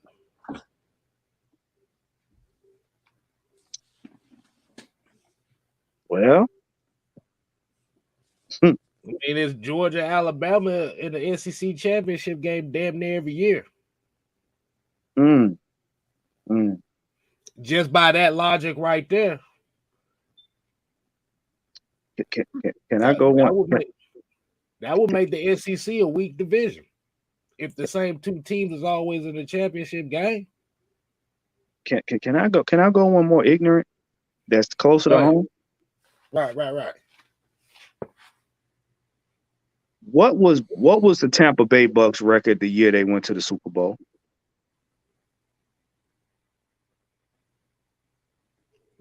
Which year? This previous year. Tampa Bay? Yeah. I think it was like 10-7, I think. Okay. Yeah. So you said 10-7, right? Mm-hmm. Okay. So he said 12 and 5. So you mean to tell me that putting Brady in that same predicament, you that's gonna say he, you know. Mm-hmm. He's not he's a bust playing in a weak division, because let y'all tell it, Brady came to a weak division to dominate. Mm-hmm. And he had in which he came from a division that they won the AFC East 17 out of 20 years. So the AFC was weak. Right. So that technically makes him the greatest of all time if he played in a weak division. So by this logic right here, that means that this logic right here also applies to Brady, even though he won Super Bowl rings. Mm-hmm.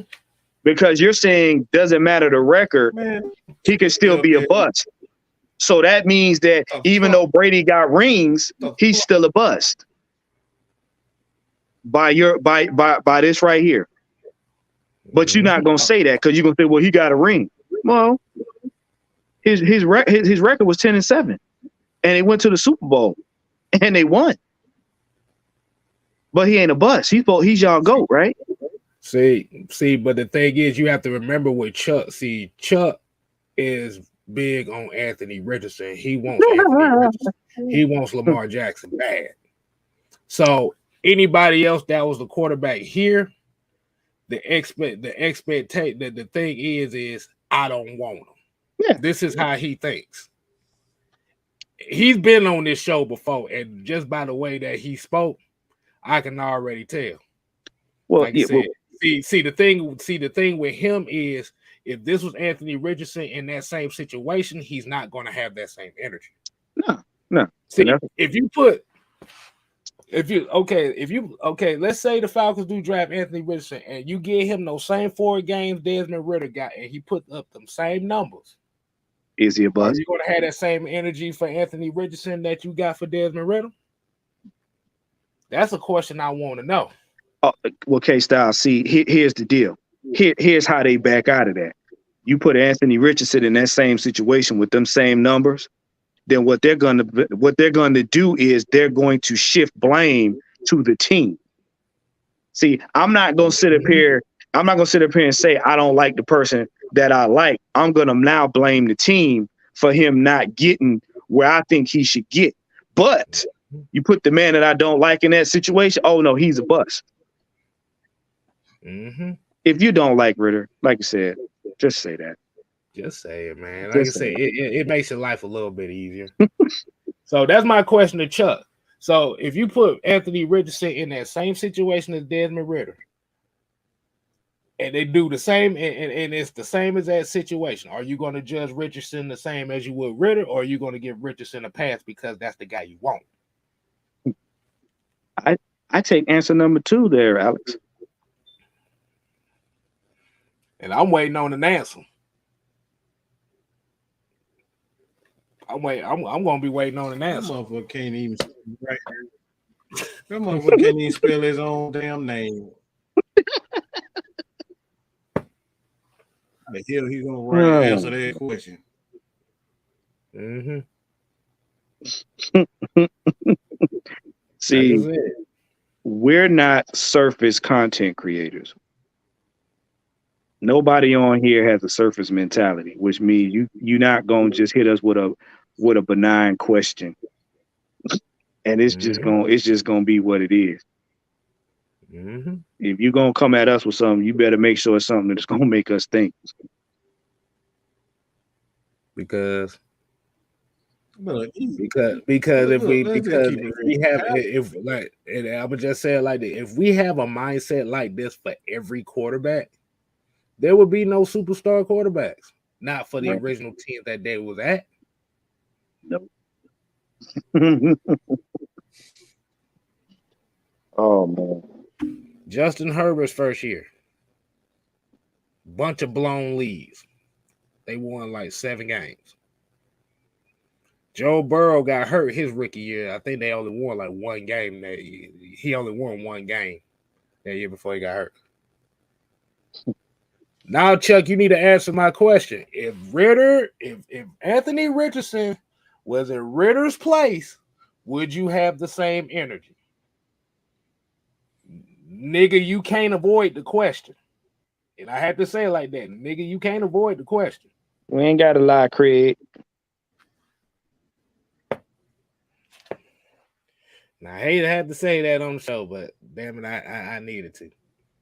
But like you said, hold on. Okay, look. Hold on. Wait. I gotta say this. What the fuck are you even talking about, Chuck? Why waste another year hoping this one is the guy picked? He don't even know what he's talking about. What the hell are you even saying? Why waste another year hoping this is one? What the hell does that shit even mean? What the hell are you talking about? Who the fuck gonna wait? Basically, he's tiptoeing around what he really wants to say. He does not like Desmond Ridder. See, he wants Anthony Richardson. See, the Lamar Jackson thing didn't go down, so he's distraught right now. So now it's Anthony Richardson. Really just Anthony Richardson. I don't think he's really too big on the other ones. But motherfuckers up here putting up goddamn Riddler, a fucking Ridder. This motherfucker up here really putting together all these damn riddles and like Batman. Goddamn big phone puzzles and shit. He just what he did was he just took off one pair of thongs and he put on another pair. That's all he did. He just switched them out. The hell are you talking about? That dude distraught, boy. I'm telling you. You Like- really up here talking about drafting. You up here talking about drafting a quarterback in Lamar, trading for Lamar, and then drafting Anthony Richardson. And then in the same fucking breath say, "Oh, open on one player." The fuck are you? Hey, look, Do you realize hey, Chuck, we got about 7 minutes. If you don't answer my damn question, I'm finna put your ass in timeout. So you better answer my question. Well, what he don't realize is this though. You can put Anthony Richardson on this team, and if we still don't fix these issues, Anthony Richardson ain't gonna have a better year than Ritter would if we didn't fix this team.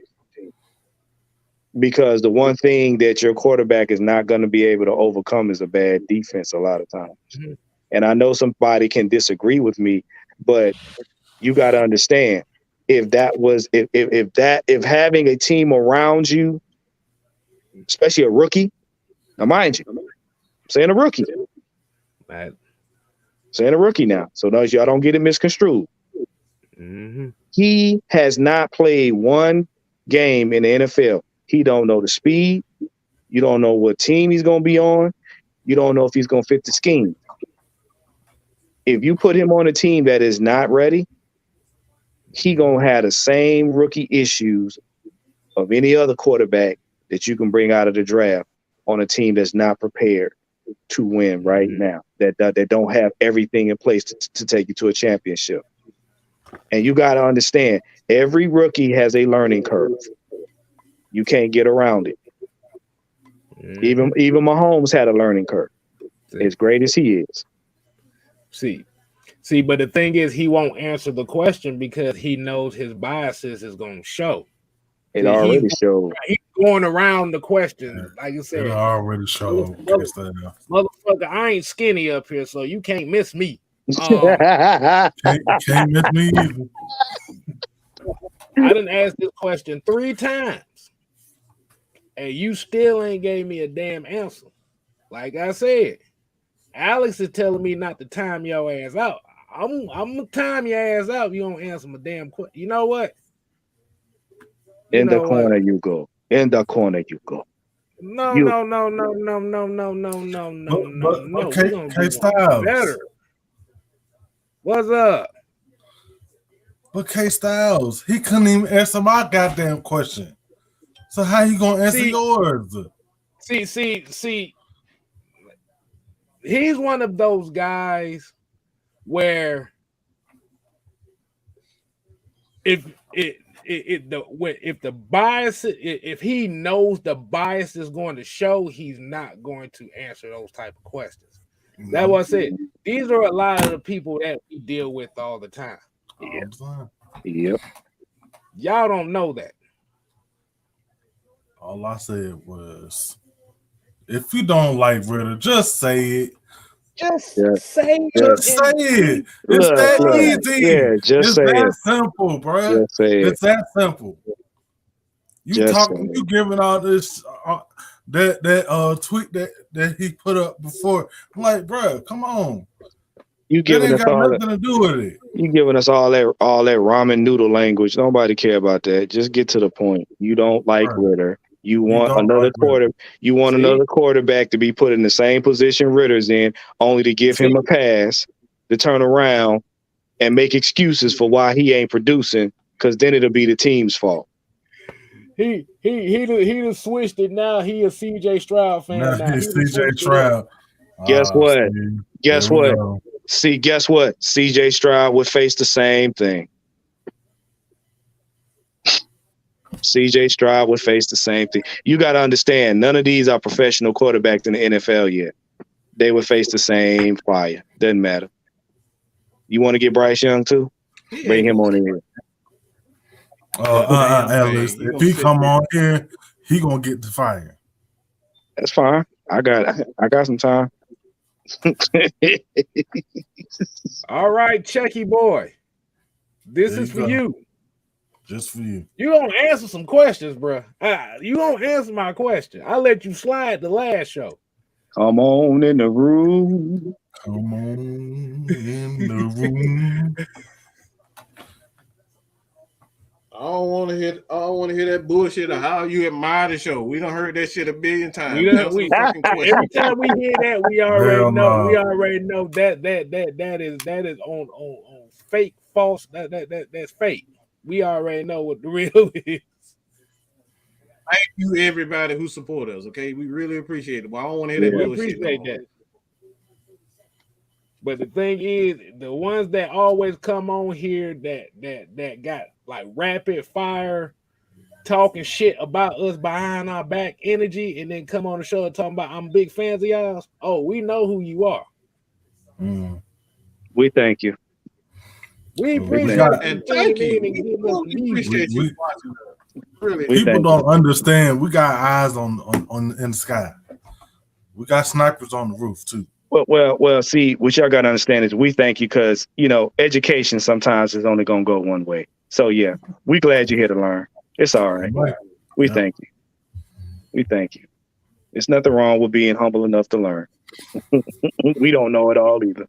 It ain't even about being humble to learn. It's the thing is when you make open-ended statements and you following it up with emotions, and it's like, where the hell is you going? And I'm glad you said that. I'm glad you said that because I had to tell somebody that today. Like literally. Y'all don't come in here. Y'all coming in here figuring y'all gonna trigger us with your emotions. Like I said, y'all, I already knew he wasn't gonna do it, so I ain't tripping on his ass no more. But like I said,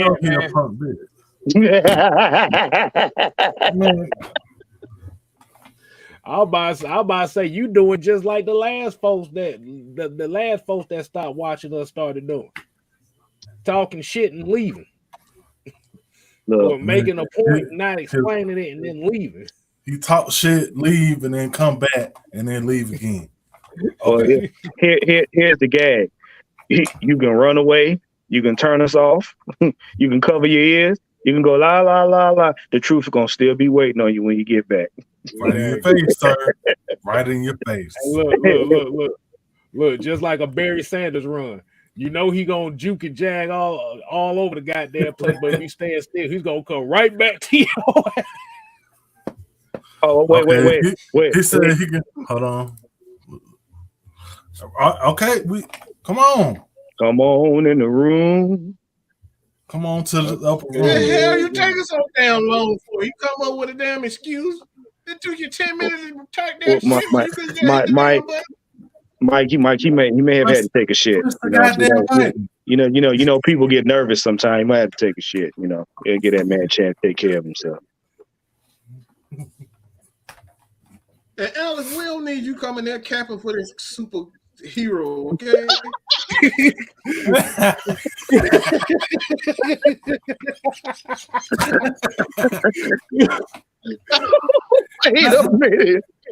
Wait a minute. Dun, dun, dun, dun. Hey, you rather get the real from us than Captain Underpants, I tell you that much. Right now they're over there having services.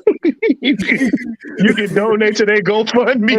They over there having a eulogy right now. Right. Can't wait. Everybody having a eulogy right now, like. I thought he was coming to the Falcons. How could you leave me, Lamar? How could you leave me? You hurt my feelings. It was only yesterday. You're supposed to make me feel good. It was only yesterday we shared thongs, and now you're gone. Like I said, man, at the end of the day, man. Okay, here we go. This team, like you said, bro, whatever they do is fine. If they stick with Ritter, damn it, y'all better be down for the program, or y'all asses better go somewhere else and get your feel good somewhere else. Because hello, And the thing is, I don't know why y'all acting like y'all deserve anything. Hey, y'all been bashing the goddamn team for 20 plus years. You think they gonna give you what you want? Can y'all hear me? You keep telling me I ain't shit. You think I'm finna do shit for you? Facts. Yeah, go ahead. We hear you. Okay, cool. Is there anything specific y'all want me to speak on, or? Oh, really? No, I'm saying, where would you like for me to start at? Hey, K-Star, go ahead. Okay, here's my question. The last time we spoke, you said you was high on Lamar Jackson in his offense, Anthony Richardson. Am I correct? Yes. And you said that Desmond Ridder is like from the 4 games he played is not him. Am I correct? Yes. So, if Anthony Richardson had those 4 games and he played exactly like Ridder, are you drafting the quarterback the very next year? No. And here's why. First off, that's all I needed right there. Here's why. No. Let me explain. That's all I needed. You said it all right there, bro. No, let me explain it real quick. Y'all bro, that's all I needed. Cause look, if it's a guy you like, you have more leniency. Here we go. Here's the thing. Here's the difference. Here we go. If you draft Anthony Richardson, and first off, like I said in the chat, the more I look at the QB guys, I don't even think Anthony Richardson. You can't make this shit up. I swear. Y'all not letting me explain it, bro. Let me just explain it. Go ahead. Okay, my bad. First off, like after actually looking at obviously I was a fan of Richardson. I like what he did, but after actually looking at all the prospects, CJ Stroud is the best option for this offense. But if CJ Stroud had a bad first 4 games, then no, I wouldn't get rid of him because we drafted him in the first round. That's the point. Why does it matter? Y'all sound crazy as fuck. Wait, hold up. Y'all sound crazy, bro. A third round draft pick. Wait. So you let me get it up. Hey, hold on. My bad. My bad. Y'all got me hot in the chat room. Y'all got me hot. So the quote unquote greatest of all time, was he a first round draft pick? Man, that ain't got nothing to do with the situation he's in right now. Yeah, but you just said first round. You said third round. Stop bringing up Tom Brady. Bro, what are we talking about? That's never gonna happen again. That's never gonna happen. What are you talking? But basically, hold up. If the quarterback is drafted in the first round, he has a leniency. But if he's not drafted in the first round, he has no leniency. Isn't that what you just said? No.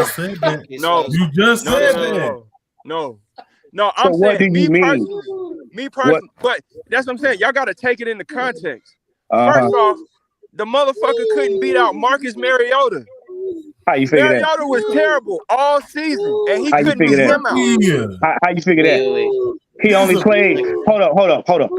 That's comparing apples to oranges. First of all, yes, Marcus it is. Hear me out. Hear me out. My bad. Go ahead. Hear me out.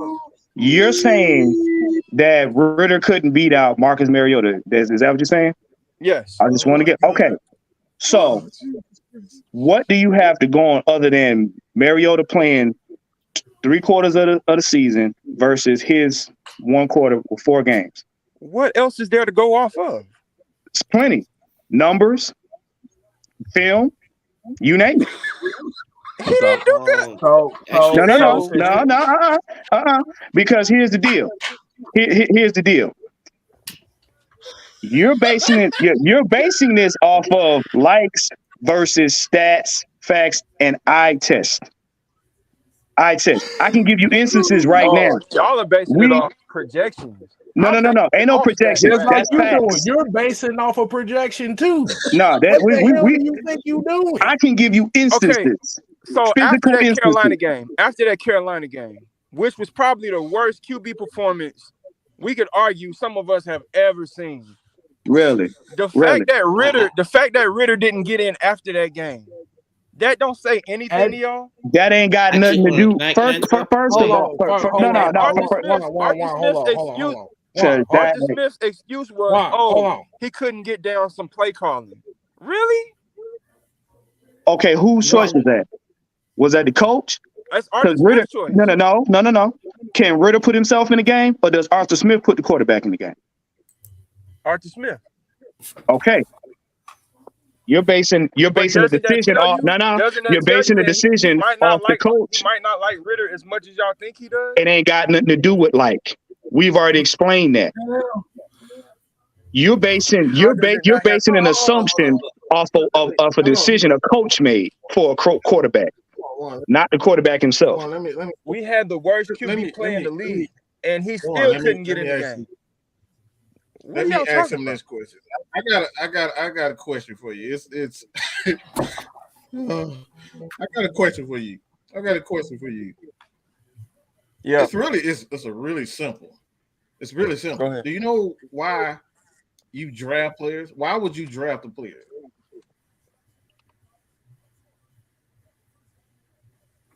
It's simple. You draft a player because of what? Potential. So basically, you like that guy, right?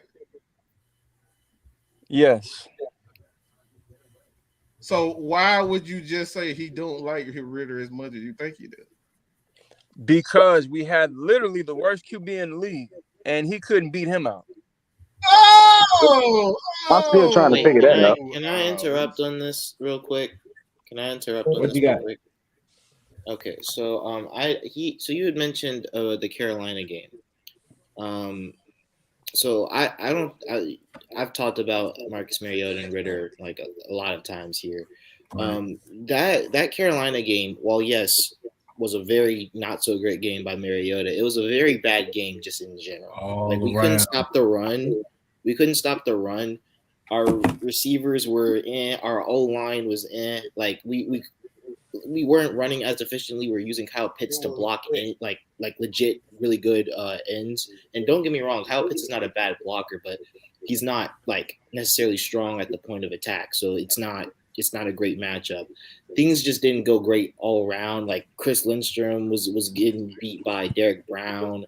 Drew Dalman was getting feasted on. Like it just wasn't a pretty game in general.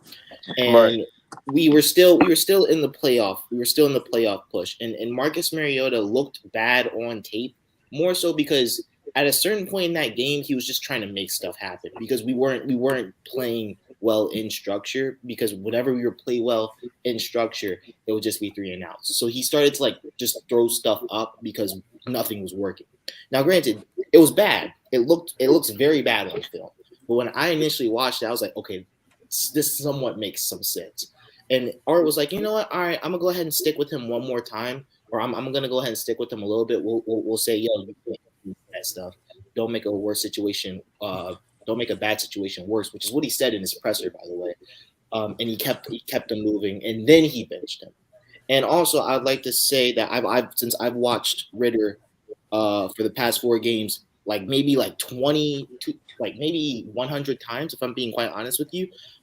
I can tell you that one of the biggest knocks right now on Ritter is the fact that deep down the field, his accuracy right now isn't like elite. You know what I'm saying? It's not something that you can say, oh, you know, he's elite in that area, but he's still improving. As a matter of fact, he improved each of the 4 games. And I would say that the Saints game looked the worst because the play calling wasn't that great. And I'd say that Ritter wanted to be aggressive out of the gate, and Arthur Smith's play calling didn't necessarily allow for that. Now, I also will say to your point about Anthony Richardson and Stroud, while I have not necessarily fully in depth watched them, I'm connected to a lot of people that have, like, very extensively, people that I would bet my house on that they know exactly what they're talking about. And AR is an amazing and intriguing prospect, and I get what you mean. You know, you invested little draft capital in Desmond Ritter. You have to keep a first rounder that you get. I get that. But what I am saying is that Desmond Ridder right now is also being is also working out with Jordan Palmer, who's basically teaching a whole bunch of QBs nowadays how to improve their mechanics, and he's getting better each and every single day. Not to mention that he's cheaper. Now, granted, do I get that the potential with AR? Yes, but is it necessary considering where our timeline is already? No, because now we have to start over again, and if things don't work well with AR, guess who's getting fired? You know what I mean? So that's all I'm trying to say. I don't think you're necessarily completely wrong, but I also don't think that it necessarily makes sense to move on off Ridder right now. He hasn't necessarily played bad, even though it doesn't look standoutish. You know what I mean? See, he ain't played a whole season. That's the point. But that's the point. I got a question. Oh, my bad. I got a question for you. Where do you work at? I work at John Deere. Okay. How long did it take for you before you got proficient at that job? I would say a month. About a month. So would you say the company would be in the right if they fired you after 3 days if you couldn't get the job right? No. There you go. But I'm sorry, but that's the point. I'm not understanding why y'all are not getting what I'm saying. Oh, we getting it. No, I get what you're saying. We get what you're saying. No, listen, We did it. He had the same amount of time. See what you're saying. The thing is what you're saying and what you're not trying to say. That you're looking at him being drafted in the 3rd round, and you're not looking at as a high value quarterback. No. No.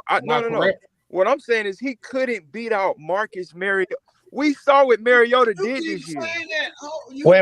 Hold up. He couldn't Hold on. Based on what? Let me get this super chat right quick. Hold on. Stop. Shout out to First and Fred man with the $4.99 super chat. Hold on. Get that thing back up here. Pretty much what he said, cause he said, and I think I remember this interview from Charles London. The issue, the real issue with Desmond Ridder wasn't the fact that he couldn't beat him out. It's all about grooming. A lot of times you don't have to bring in a quarterback right away to help them groom.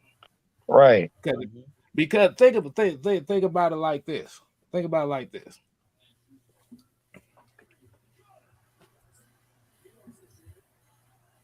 When Patrick Mahomes was at Texas Tech, did you think he was him? No. Yep. I wasn't scouting back then, I'll be honest with you. Yeah, I didn't really know. I don't really watch college football, so I didn't know about Pat Mahomes.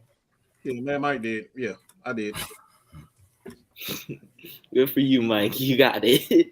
That's a nice one. But okay, so basically he said this super chat said Coach London has been on record. It said it wasn't about competition, it was about learning and preparation. Now, the reason why I say Patrick Mahomes is Patrick Mahomes sat a whole year. He played one game his rookie year. Yep. We ain't got Josh Allen. That's a different situation, though. Pat Mahomes is a different situation. Man, stop the crack, bro. Stop the crack, man. The players on the team even said it. The players on the team even said it. In practice, you making excuses. No, we're not doing that today, bro. We're not doing that. You're making the excuses, dude. Like I said, what we're saying is, see, the thing is, you're looking at where he's drafted. That's where you're looking at. I'm looking at how he performed. Well, no, let me ask you a question. You keep saying that he keep saying 150 yards and 4 touchdowns. Would you be saying something different? Hell yeah. I'm just hold on. Because when you say if he had one game where he looked above average. Wait, hold on. Because see, you're saying, first of all, you said he didn't beat out Mariota. You do realize Mariota, for one, was more experienced. Number two, Mariota was a bridge quarterback. So it really wasn't nothing to beat out. True. Mariota was the transitional piece to having Ridder. But because they decided that it's better for Ridder to sit and learn from Mariota. That includes his wins, losses, mistakes, and attributes. There's really no competition when there's a bridge quarterback because he's there only to just fit for that time until the team feels that Ritter is ready. So it's no job to beat out. And if you're judging it, you're judging basically 13 games versus 4. I got a question. So that's not even a fair assessment. Hey, let me ask you a question. I got a question for you, Warren. Have you ever? You got equipment, all right? You got massage equipment, right? Yeah. So, do you wait till that massage equipment actually breaks down before you start shopping for new stuff? Or you just wait till that bitch go all the way to the ground and then say, all right, I need to go get one? Nah. You notice the wear on the equipment, and then you go out and you source to get another one. So when that equipment does go down, you just carry over to the next table. Wow. You know how bridge that's what we that's bridge equipment.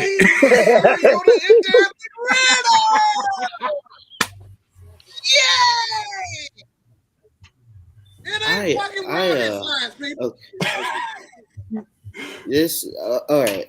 So like I look, I get exactly what you're saying here. I really do. Like I get it. First, I would say right, if we're talking about just comparisons right now in terms of upside between Desmond Ridder and AR, the only difference that I see when they're both at their peak is the fact that AR can throw the ball. He can sling the ball literally anywhere and is faster. That's it. CJ Stroud, when they're both at their peak, I don't really see much of a difference. I think that Ridder, accuracy-wise, can get there. And I don't think that nobody... I was just about to say, you know that ain't true. You know that ain't true. CJ Stroud is different. Hold on. Let me. I said at their peak, not at their current standing right now. At their peak, when like, you know what I'm saying? When if Ridder fixes up his accuracy issues and Stroud fixes up his issues, there's no real difference. That's just what I'm saying. Now, the only difference right now is that Stroud right now, you could say with his traits and what he's done in college, is better right now than Desmond Ridder. Okay, cool, fine, whatever. AR right has insane trait. AR has AR has insane traits and actually a decent baseline from what I've seen and what I've heard. I get that. I truly do, but I just don't think it makes logical sense right now. We've already invested so much time into Desmond Ridder at the moment. He's already like he knows the scheme. He knows this. He has like basically a few issues and one real issue, which is just accuracy. I don't really think it makes sense right now. We also have a crap load of money. It doesn't make sense. And not to mention, offense right now isn't even the biggest problem with this team. It's not. Like we haven't gotten a pass rush for 8 years. The Eagles got more sacks in 1 year than we had in 8 years, and we want to talk about getting a quarterback. Like I get it, but like trust me, that's not even the biggest issue right now. Okay, so can I ask you a question? If you want to. As far as like a rebuild goes, because we all agree that the Falcons are in a rebuild, correct? Yeah. Well, okay, so if we're in a rebuild and we're at the early stages of a rebuild, don't most teams go and get a franchise QB early in their rebuild? No. Actually, quite the contrary. I got this, Mike. Quite the contrary. You actually want to go get you actually want to surround you actually want to just get talent first and then kind of get a situation where you can get your franchise quarterback in the best situation possible when you can pick them. You don't just pick a franchise quarterback just to pick one. Like say let's say New York, right? Had they not have signed Daniel Jones or maybe a different team, right? That's probably in a pseudo rebuild, but also still picking far. You don't just pick a team. You don't just pick a quarterback just to pick one because you need one. You know what I'm saying? You pick when you can, and you also just surround talent when you in the process that you have. It doesn't like we're picking at 8. You know what I'm saying? Right. They will definitely do their due diligence to look at a few quarterbacks, but it's not worth trading up right now because again, Like we don't have we're not there yet. We still need our draft capital, and also right again the passing game. I would honestly say is more so on the receivers than the quarterback, but also it's not the biggest issue with our team right now. Again, it's the defense for the most part. So I would like to see personally how our team, how Ritter fares when we actually have a good defense. When we maybe swap Caleb McGarry for say a DeJuan Jones, in Ohio State in the second round. Right. I'd like to see what happens when we actually get like a decent wide receiver too that isn't on the Chiefs practice squad. And like I'd like to see what we can do with our team when we actually are decent. You know what I'm saying? Like Ritter, like you can't expect quarterbacks to just be elite out the gate. Even if we drafted AR right now, he still wouldn't be Patrick Mahomes out the gate. And Absolutely even he might even have Patrick Mahomes potential, but he's not going to be Pat Mahomes out the gate. Neither is Stroud. And I'd even say Stroud fits really well in this scheme, but I don't think that it makes sense. That's all I'm saying. It doesn't make sense. Does it not make sense from an actual QB standpoint, or does it make sense from where we're at as far as building the roster? What does QB building a roster for the most part? You got to build the roster. He's talking about in terms of talent. Yeah, you got to build the roster. Like I said, I want to throw Patrick Mahomes out here again. I'm gonna throw him in this again. Do you remember the Chiefs' record before they drafted him? Yeah, I don't actually remember the full record, but I know they were a playoff team. They went to the AFC Championship game the year before they got Patrick Mahomes, so the team was already set. Wasn't that when they lost to the Titans? So I'm just using him just for example here. And a lot of times where we get mistaken from is, like you said, it's multiple phases of what we call a rebuild here. Right. And this is where a lot of the disconnect comes as far as when we start talking about these quarterbacks and stuff like that. Like, your franchise quarterback doesn't necessarily have to be a guy in the first round. Like, you would think that because they're usually the best quarterbacks in that draft class, but there's plenty of opportunities where guys in the third round, i.e. Russell Wilson, he came in, they already had an established team. Just don't fuck it up. Third round. Remember, that was the RG3 class and the Andrew Luck class. Right. Let me ask you. Okay, my bad. But the Packers. You know what the Packers record when they drafted Aaron Rodgers? Does anybody know? I think they were like, what were they like? They were a playoff team. 10-6. I think like 10-6. They was a playoff team. You kind of see where we going here. What happened to Dak Prescott when they the same thing with Dallas? Playoff team. They were playoff team. You see But at what the we same talking about? But at the same time, Jacksonville wasn't a playoff team when they drafted Trevor Lawrence. Okay, actually, I got this. There's multiple ways to do it. First of all, since we bringing up Trevor Lawrence, Urban Meyer's an idiot, so that's one. Thank you. B, they had no receivers in his rookie year. C, his running back, Travis Etienne, was out for the season, and I don't even know if they ran the ball that much in his rookie year, which I don't know. C, their defense was pretty bad. Do I need to go on with his rookie year, or should I get into his sophomore year? I can get into his sophomore year. His sophomore year looks better because he has Doug Peterson, one of the best, coaches, one of the minds in the entire league. He also has Super Bowl champion. He also overpaid for Christian Kirk, which while that was an overpay, it's still productive rather than the talent that they had last year. They also went ahead and got what's his name? Darius Williams from the Rams, who I initially thought was a top 10 cornerback when he left the Rams. They also had Shaquille Griffin, who's now released, but he's still pretty decent. They also have a UGA corner who is also pretty good. They have Josh Allen. They drafted Trevon Walker. They have Boye, and they have Devin Lloyd. They have Andre Cisco, who Mad Mike really, really liked. Let me go on. They also have I think they got Evan Chad Ingram. Boomer, too. Evan Ingram. They also have Evan Ingram, who's insane. He literally had the best year of his career this year. That's why they went to the playoffs and went blow for blow with the Chiefs in the what's it called? But you know what you're naming right now? That's because Doug Peterson said, you know what?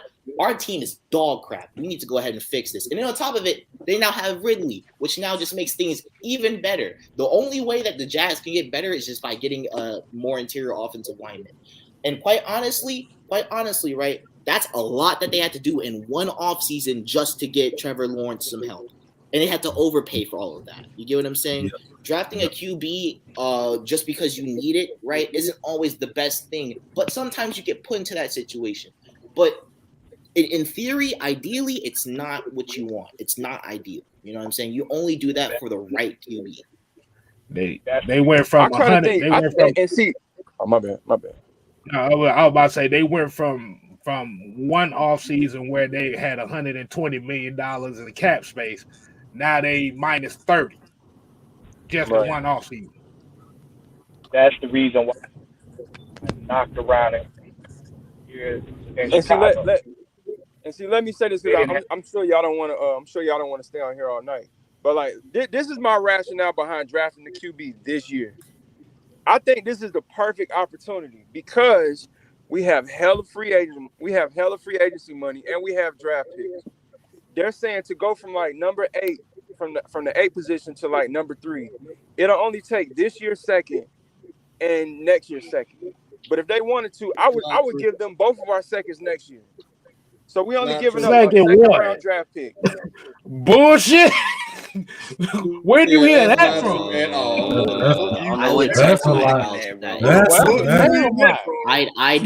I'd bet my house. Well, you gotta give up next year. They're gonna rob us. You would have to give your rob us with Lance. With Dolphins had got for Lance. Hey, what's up, Norman? How you doing, bro? I'm doing good, man. What's good, but man? Think about hey, big fans of all of y'all, man. Nah, you straight, bro. But like, I'm gonna go back to Arthur Blank's freaking interview that he had. I think it was around Super Bowl time, and he specifically brought up the point of Super Bowl quarterbacks and how much of the cap that they take up and re-up. So he specifically brought that point up, and I mean, like Mike say, man, like, shoot, they tell you what you're doing, you just gotta listen, you know, and shit with that, they just told me right then. I was like, okay, all right, they got faith in Dez, and a lot of people like, okay, he was a 3rd round pick, X, Y, Z, which is true. However, I mean, when he was coming out, he had a late 1st, early 2nd round grade, and a lot of people had Atlanta getting him at number 8. So, like, I mean, he went in the 2nd round, you know, due to whatever factors, and it was also due to a lot of good players in that draft that was falling. Because last year's draft wasn't necessarily top heavy; it was a lot of depth in that draft. So, So with that saying, that gives context on why he went in the 3rd round. And, you know, shout out to K-Star because he put a lot of people on Desmond Ritter a couple years ago, which really what made me start looking at him freaking when he played in the Peach Bowl to Georgia. I mean, sometimes you got to believe the eye test. You know, he put me on Desmond Ritter. He put me on Desmond Ritter. Yeah, for sure. So it's like, you just look at the eye test. You know, that's what I go off of for a lot of times. I mean, so, you know, hey, I just wanted to get off, man. Shout out to y'all, man. Y'all keep doing y'all thing, man. Hey, man, appreciate you, bro. And if Ritter is the guy, that's great. It's a great thing. I'm just saying it don't make sense to like. There's so many fans that's just like handing him the keys. I'm like, we got all this cap money, we got all this draft capital, and we got money going for it in the next couple of years. So we could really build a serious roster. What better time to go ahead and put your QB in there right now? The QB of the future. So let me ask you a question then. If you draft that quarterback at 8, right? Yeah. And he doesn't beat out Desmond Ridder in this spot, and he's put in a Jordan Love situation, is that pick really worth it? Or because he's an 8th pick, you automatically have to give him the keys? No, actually, no. Actually, no. That would be a perfect scenario. If we drafted an Anthony Richardson and Desmond Ridder beats him out, but we develop him over the next 2 years, we now have draft capital. We could probably get a 2nd or 3rd round pick for him, maybe even a 1st. K-Styles. Let me get this. Hey man, we got about 5 more minutes, y'all. I got you, K. I got you. Let me just say that with all due respect, that's the worst position to be in. You don't ever want to have 2 good quarterbacks in the same room and have to be able to trade. Like, for example, the situation with the Niners makes literally no sense right now. They traded up for a QB who now has basically not played a single full season in the NFL. They also have Brock Purdy, who's, I guess, Mr. Irrelevant now, or whatever. I don't know. He's doing his own thing, and they also, I guess, have Jimmy G. Like, it's weird and ridiculous, and now people are just trying to shop Trey Lance, and they're not going to get the value that they paid up for. It just doesn't make any sense. And they also have to start him. They have to start him. How is that a bad space to be in? Because their QBs got injured, and they had another one who could step right in and continue the game plan. Because you lose in this case in the San Francisco 49ers case, they traded up to get Trey Lance, so they lose draft capital. In our sense, it doesn't make sense because, like I said, quarterback isn't even the biggest need on our roster. You go ahead and trade AR-15 because he's not playing well, which by the way, to K-Styles' point, if Desmond Ridder does beat out AR, he still has to play anyway because we drafted him 8th overall. Like, no, that's not true. That's not true. I don't think that's true. I'm telling you, you can't not, unless he's Zach Wilson bad, you can't not, you know what I'm saying, play an 8th overall pick. Right. That's the only situation that you can't not play an 8th overall pick. See, that's the thing. See where you're coming now, but see, you're coming with the Madden mentality. That's that Madden EA mentality you got is draft a quarterback high, and if he doesn't win the job, we can trade him. See, the thing about it is, even if you draft a quarterback 8th and the guy you got before him can't beat him, you're not guaranteed to get the same value for the guy for what you got out of him. Because if he's not playing, ain't nobody giving up. Ravens, we saw that today. That's true. The last time the Falcons saw that happen, I don't know if you remember this. When Michael Vick was the quarterback and he got hurt in 2003, what did the Falcons do in 2004? They drafted Matt Schaub, right? Right. Played one game against the Patriots. They lucked up on a Houston Texan team that was so desperate for a damn quarterback that they was willing to give a 1st round pick for. This is the same thing the Houston Texans did with Brock Osweiler. This is the same exact thing. Like you said, like if you're drafting a quarterback 8th overall, eventually you're going to have to play him. It doesn't matter if that 3rd round quarterback. That's true. It doesn't matter. You're going to have to get rid of him because your investment is higher on that 8th pick than that 3rd pick. True. So hypothetically, there's only like. So hypothetically, wouldn't the best case scenario be, okay, if we drafted AR-15 and their reason for not playing him this year is he's not ready. You let Ridder play this year. If Ridder has a good season, you trade him. But why would you do that? Because he's a 3rd round pick. No, you don't trade away a good quarterback just because he's a 3rd round. If he has a good season, you play him again because that's wasting money. And see, now it's confusing because now you have two good quarterbacks, and again, your investment is still higher on AR-15. The only way, right? The only way that logically it makes sense for AR not to play, because again, you drafted him with the 8th pick, is unless Desmond Ridder turns into Patrick Mahomes overnight. You get what I'm saying? That's the only possible way that you can just say, all right, you know what? Ridder, we'll keep you around because we drafted AR. And you know what? AR don't mean nothing. Like, that's the only possible. I promise you, it's the I got an analogy. I got an analogy for y'all. Look, I'm gonna put it like this. I ain't got time to cheat. Okay, why? Because I only got time for one good night. I only got time for one good night. I can't be 12 nuts in one day. Okay, I ain't got it tonight. Thank you. Thank you. Ain't that no football? You gotta pop your Cialis, man. Pop your Cialis. That motherfucker. I'm telling you, bro. Your head be on gummy after 5, bro. I'm telling you. Oh, bro. It ain't enough footballs to go around for that.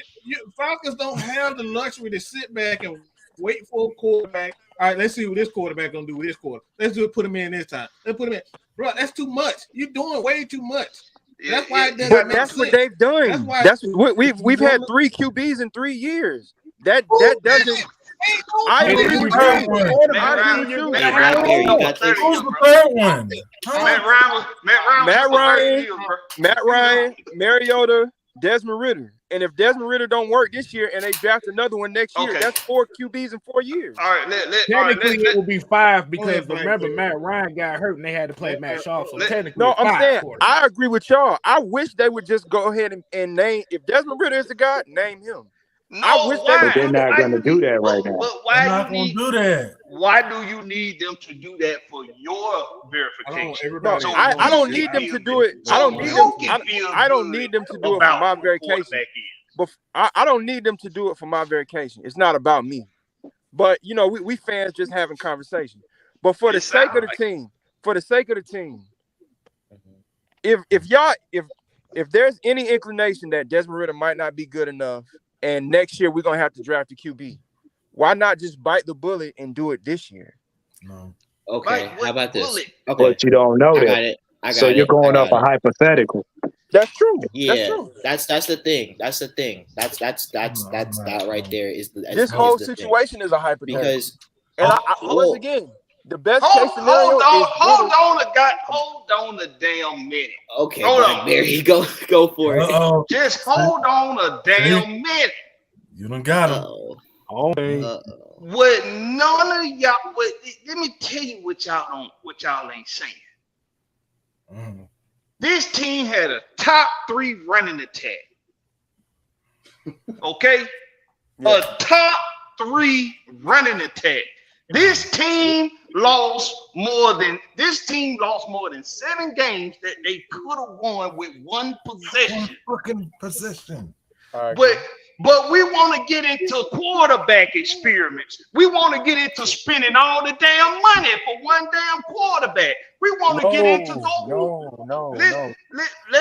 This is what y'all are not realizing. We ain't no one man away from being contenders. No, but we are. You got a top 3 running attack. But we are one QB away. Hold on. Do I need to get a big damn Sharpie and come write it on your front door? Top 3 running attack. Do I need to spell it out? But every time y'all say this, y'all are missing. But every time y'all say this, y'all are missing one thing. I can use your argument. I can use your own argument against you. We were in 13 one-score games. If we had a good QB, if we had a competent QB, we probably a playoff team this year. So hold on. So you're basing it off of Marcus Mariota and not Desmond Ridder. Wait a minute. If we had an above average QB, we might be dangerous. Okay, And so then he if we gonna had, play defense, right? Wait So he gonna play defense, right? Wait a minute, Ant. Wait a minute, Ant. He did it. He did it again. Oh my God! Wait a minute. Hold on. Wait a minute. Hold on, Wait a K-Star. minute. There's Hold something on, I'm missing. everybody. Hold on. Don't wait. Hold on. He said he used my argument against me. Yes. Maybe if we would have made a stop on the last drive, we would have won that damn game. Maybe We made the stop. Maybe We made if the stop. Eddie Goldman and Taylor and Taylor don't get hurt. Vincent Taylor don't get hurt. Maybe we generate enough pressure to get off the field on 3rd down and 4th down conversions. But that's the Did thing. you think about that? Yes, we got off the field this year, and when we gave the ball back to Mariota, he threw an interception. Wait a minute. But you basing that on Ritter or Mariota? Mariota. Hey, I know what he's talking about. Hold on. Hey, I know what he's talking about. Hold up. That's what I'm saying. Y'all gotta admit, the defense was better this year than it normally was in the past couple of years. Hold on.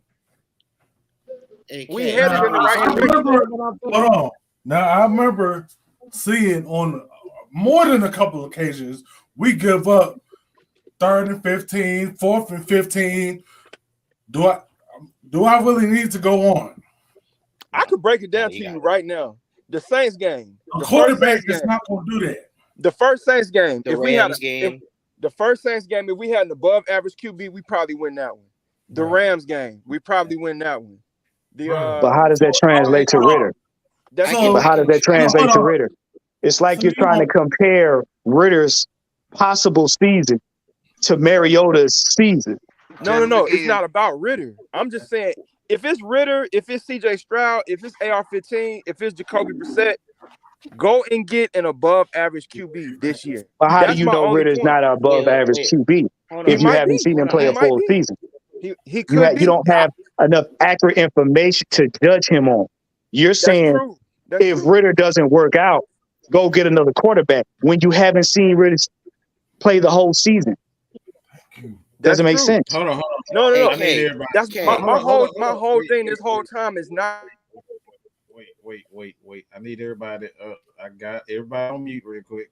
Got everybody on mute. I need everybody to say, look, at the end of the day, this is what the issue is. All right. And I apologize. I have to stop the show and I have to say this. Gotta say this.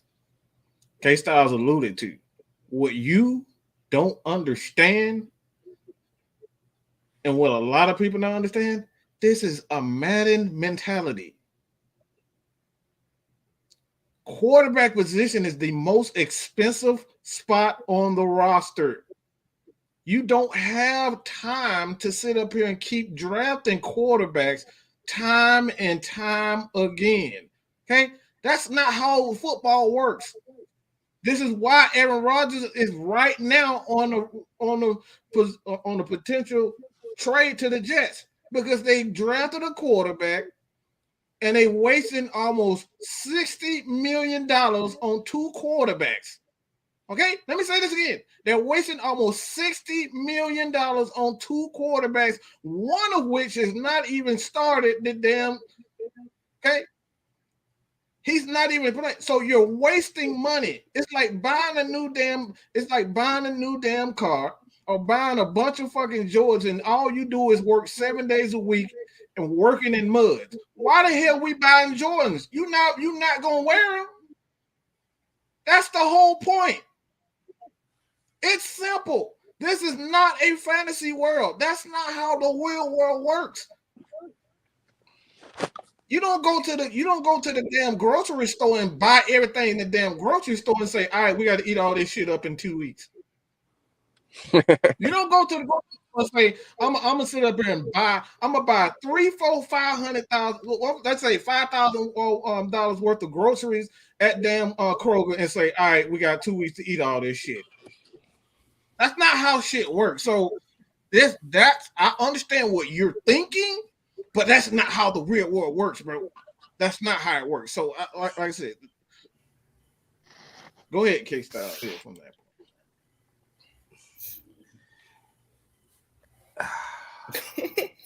What the fuck? If, like you said, if that's the case, I love y'all show, man. I love y'all show. right.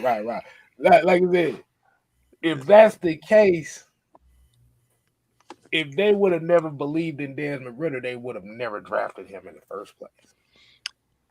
I don't know if y'all remember this, but even after the draft, they admitted they said they were shocked he was still there in the third round. I truly don't believe they wanted to draft That's not what they said. That's not what they said. They That's did. not what they said. I saw it. No. I saw it. No. They said they were shocked he was there in the third round. Actually, I don't Mike, think Mike, they. I can confirm. He was the second quarter. He was the second quarterback off the board. They knew exactly what they was doing when he was there. Okay, no I think quarterbacks. if they truly wanted him, he would have been the pick instead of like Ebiketie or Troy Anderson. I think they saw he was there in the third round and was like, "Damn, we can't pass this up." Mike, if I recall correctly, I believe they right did now. say it in one of the pressers in the. I do remember that. I do remember the Mac saying that. Alex, no quarterback. There was only one quarterback taken. The whole NFL Right. knew exactly what we were doing. Okay, I'm telling you right there for what I know. I've been saying all this time. NFL owners are tired of paying all of these quarterbacks $50 million. All right, I've been saying that for 20 years. You people got to listen to what we're saying. It was a collusion. See, when paying these quarterbacks $50 million every single year. They weren't surprised. Okay. But isn't Deshaun Watson the only one getting that type of money? Who the hell? Stop. No. Hold on. If Bill Belichick wants a quarterback, who's going to stop Bill Belichick? We have yet to cheat, and y'all expect him to not draft a guy. We gotta use common sense when it comes down to it. Okay, that's not they were not surprised. The entire NFL, we got 31 other teams outside the Atlanta Falcons that did not draft a quarterback, and we sitting up here really believing that the Falcons said to themselves, "I'm surprised at Desmond Ritter." No, they weren't surprised. Yeah. Okay. My bad. But in regards to what you said, and also about the question about Deshaun Watson getting guaranteed money, the league that's why nobody wants to pay Lamar right now. Right. It's not because of the actual salary per year. As you can see, Daniel Jones just got paid $40 million a year. It's not because of the annual salary. It's only because of the guaranteed money. The reason why that's important is because if we compare contracts, right? Daniel Jones has a 4-year deal getting $40 million a year. However, they have an out after the second year. So it's not even really a 4-year deal. It's a 2-year deal. And if he plays bad for 2 years, then they move on and there's no problems. That's why the deal isn't as bad as people think. It's still a bad deal, but it's not as bad as people think. The issue with Lamar is that once you pay for him, you can't get rid of him at all. Yeah, I don't. If he's bad, you can't get rid of him. I would love Lamar here, but it costs too much. I agree with you. Not to mention he costs his draft capital, and so your edge rushers, that's gone. Your receivers, that's gone. All of it's gone. Yeah. Okay, See, so you gotta think about it. Okay, my bad. The more each year, if they let the tier keep going, you're going to be able to pay a quarterback and not be able to build a team. So what teams would have to do, they would have to build a team over 4 and 5 years and then decide to pick a quarterback because they wouldn't be able to afford it. And see, what would happen is they end up having a quarterback cap. So to keep that from happening, they're not going to be paying quarterbacks a lot of money like that, especially that guaranteed money. Because what if you pay him all that guaranteed money and he gets hurt the first game? Now he's sitting on the couch, and you have to pay him that money regardless. Now you can't do anything with your team. Okay, so can I ask y'all this? If you were Terry Fontenot, or if you were the GM of the Atlanta Falcons, and Arthur Smith came to you and said, C.J. Stroud can take this offense to a top 3 offense, not just running the ball, but passing the ball as well. He can take our offense over the top. You seriously wouldn't consider it? I'm telling I Arthur can't do it. Smith, your It would have to defense be proven. is ass, trash, bandicoot. I don't give a damn about CJ Stroud and how he's tied his damn shoelaces. I give a damn. The defense need to be worked.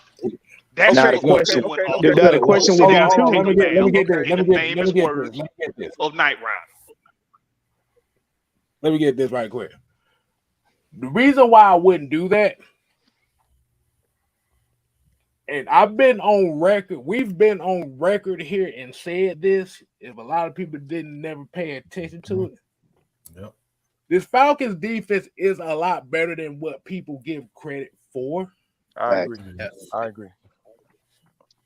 But the problem with the Falcons defense is, I don't know why the hell my shit just froze up like that.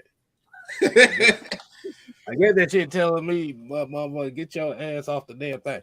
But the issue with really the Falcons defense is the slow starts. You need that. That's why you need those superstar bodies on that defense. You want your defense to get off on slow. You want them to get off fast.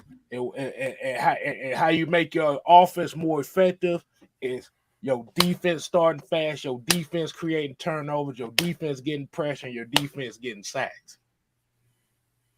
Now, let's look at Arthur Smith's tenure in Tennessee. Now, we can say, yes, they had Derrick Henry, but you have to remember the first 2 years in Tennessee with Derrick Henry was looking like a bust. They was about to call him a bust already.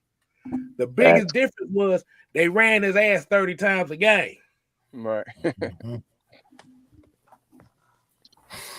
Well, see, the thing is, to answer your question, I wouldn't do it because you'd have the same issue you had with Matt Ryan. If he took it to a top 3 offense, that's good for scoring. But if your team can't stop the other team, he's going to lose games. So he's going to be a high-scoring quarterback with a team that can't stop anybody. What happened? But what I'm not understanding is we have the second most amount of cap space this year. Doesn't matter. I'm saying we could use that money to improve the defense. Okay, but you already have a quarterback that's unproven in the same situation. And what you're saying, they want another unproven you would build. That's what you would rather build a team around another quarterback that's not Ritter than build a team around a current quarterback that has yet to prove himself. But what they've been telling you is they want another unproven quarterback to compete against another unproven quarterback. That's what they telling you, Warren. You ain't listening and paying attention. They want two unproven quarterbacks. Y'all are only talking about draft picks. Like no, free agents. Talking about quarterback. We could use $40 million of our cap space this year and significantly improve the defensive line. You're right. I'd actually disagree. Defensive line in general, if we're talking just purely edge, pass rushing, interior defensive linemen, getting the top tier of those is virtually impossible. I'm gonna be completely honest with you. Those guys go to contending teams. That's just the end of the discussion. They pay well. They go to contending teams that pay well. There is no real bottom line. There is no budge. There is no nothing. The only maybe difference is maybe if you have ties there, but like that's kind of it. They don't stray away from that. So I think that the best guy that maybe we would be. So this offseason, you don't think we're going to bring in any pass rushers or any defensive crazy pass rushers? Anything insane? I'll be honest, I don't think that the chances are that high. But the problem you're leaving out is development, because you want players that you can develop, because then you can mold them to your system. I agree. You just go out and get all top tiers or whatever the case may be. The team has to. Does it fit the scheme, and can this person be developed? Okay, so if we brought in Draymond Jones from Denver, we brought in Zach Allen, Arden Key, and we brought in I don't know who's a free agent at edge, but we brought in a significantly better edge rusher than Lorenzo Carter. They're rookies, right? And they're rookies, right? No. Free agency. They're not. They're free agents. Okay. Okay, They still got to That get. significantly improves the defensive line this offseason. I don't think we're talking about our defense next offseason the same way we're talking about it this offseason. Then next offseason, if we need to, well, we have enough money to do all what I said and still go get a cornerback, or But we get a cornerback in the second or third round. But here's what you got to understand: the Falcons are not trying to just spin because they got the money. Terry Fontenot said that. Some of the players are going to be on the team. They're going to be developed because you want to have money for the next season. See, this thing right here is longevity. You just can't spin because you got it, because you see some things you like. They're going to work it from the inside out. That means some of the players that we like, they're not going to get. Yeah. I think that, first of all, I just wanted to say, you mentioned Zach Allen. I promise you that Zach Allen's not hitting free agency. I will bet my left eyeball that he's not going to be in free agency. Well, I just named him as an example, but my point was this D tackle class. Everybody's saying we need to get Grady Jarrett help. We can do that this offseason. We can do that this offseason. Two of them already gone. Okay. I'll be honest. I'll be honest. Like, I'm just saying that those positions are hard to grab unless you have ties, unless you're contending, or unless you just can offer a lot amount of money if they do hit free agency, which is a big if. That's just what I'm saying. That's just how things have played out. It's very, very hard to get edge rushers and interior defensive linemen and even really good cornerbacks. Like, the top of those positions are very, very hard to get unless you have ties, unless you offer significantly amount of money, or unless you're contending. That's the only three reasons that they will come to a certain place. That's just how it is. Now, here's what I wanted to say to your point, because you did mention something about Marcus Mariota, and if we had an above-average quarterback, we win some of these games. I'm gonna go back to the point with that. When we look at our offenses on the offensive side of the ball, we have Drake London, we have Kyle Pitts, who is kind of barely used, and then after that we have nobody. I'm gonna be completely honest. We have OZ, and that's kind of that's literally it. That's not enough. Like, the competent quarterback play isn't elevating that to a playoff team. I'm just going to be honest with you. It maybe if you're lucky. I'm going to be honest. That's still not a winnable environment, and that's not even taking into account the defense. I'm just going to keep it straight up with you. Personally, because you asked what would I do if I'm Terry Fontenot. If I was Terry Fontenot, I'd go after the positions right now that we probably have a better shot of hitting. Say wide receiver, because there's no big shots at wide receiver. There's no elite caliber guys. So that way it's kind of like whoever pays the most money wins, you know what I mean? And we have the most money. So I would go after, say, well, maybe not Jacoby Myers, but a Robert Woods is intriguing. A Corey Davis is also intriguing. A DJ Chark is very intriguing. Those guys can also help contribute to a winnable environment if you do want Desmond Ridder, or if you want a different quarterback. You know what I mean? You also could go get maybe a Charles Omenihu if his DV case is sorted out. He's good depth. You could also go inside the draft and get maybe DeJuan Jones in the second round to protect Ridder if you don't like Caleb McGarry. You could go get Carter Warren for the same purposes. You could go edge with whether it's Nolan or Wilson or Nick Herbig, Will McDonald, or whoever. Like, you can. All you want to do in this draft, when you get quarterback, is improve the situation around your current quarterback. That's what I would do. And I'm also saying, like, I'm not just saying we have to trade up for a quarterback. We could trade up for Jalen Carter. We need impact players. Mm-hmm. I agree. Growth and development is great, but if you growing and developing a bunch of B+ players, you still need A+ guys. True. To an extent. Look at the Eagles' defensive line. That line is insane. True, but that line is crazy. And that whole starting defensive line is free agents too. So. Yeah, that's an outlier. The whole damn line. in order for you to do that, in order for you to replicate what the Eagles did or say the Rams did, you basically have to sell out everything. You got to sell the farm. You Yeah, got to sell the damn farm. And that's Yeah, not well, I'm not realistic. saying go that crazy. But Let me they ask still y'all. wasn't This the last. guaranteed to win the Super Bowl. Hold on. I know K-Style ready to throw his computer out the damn window. So let me ask this one last question to you all.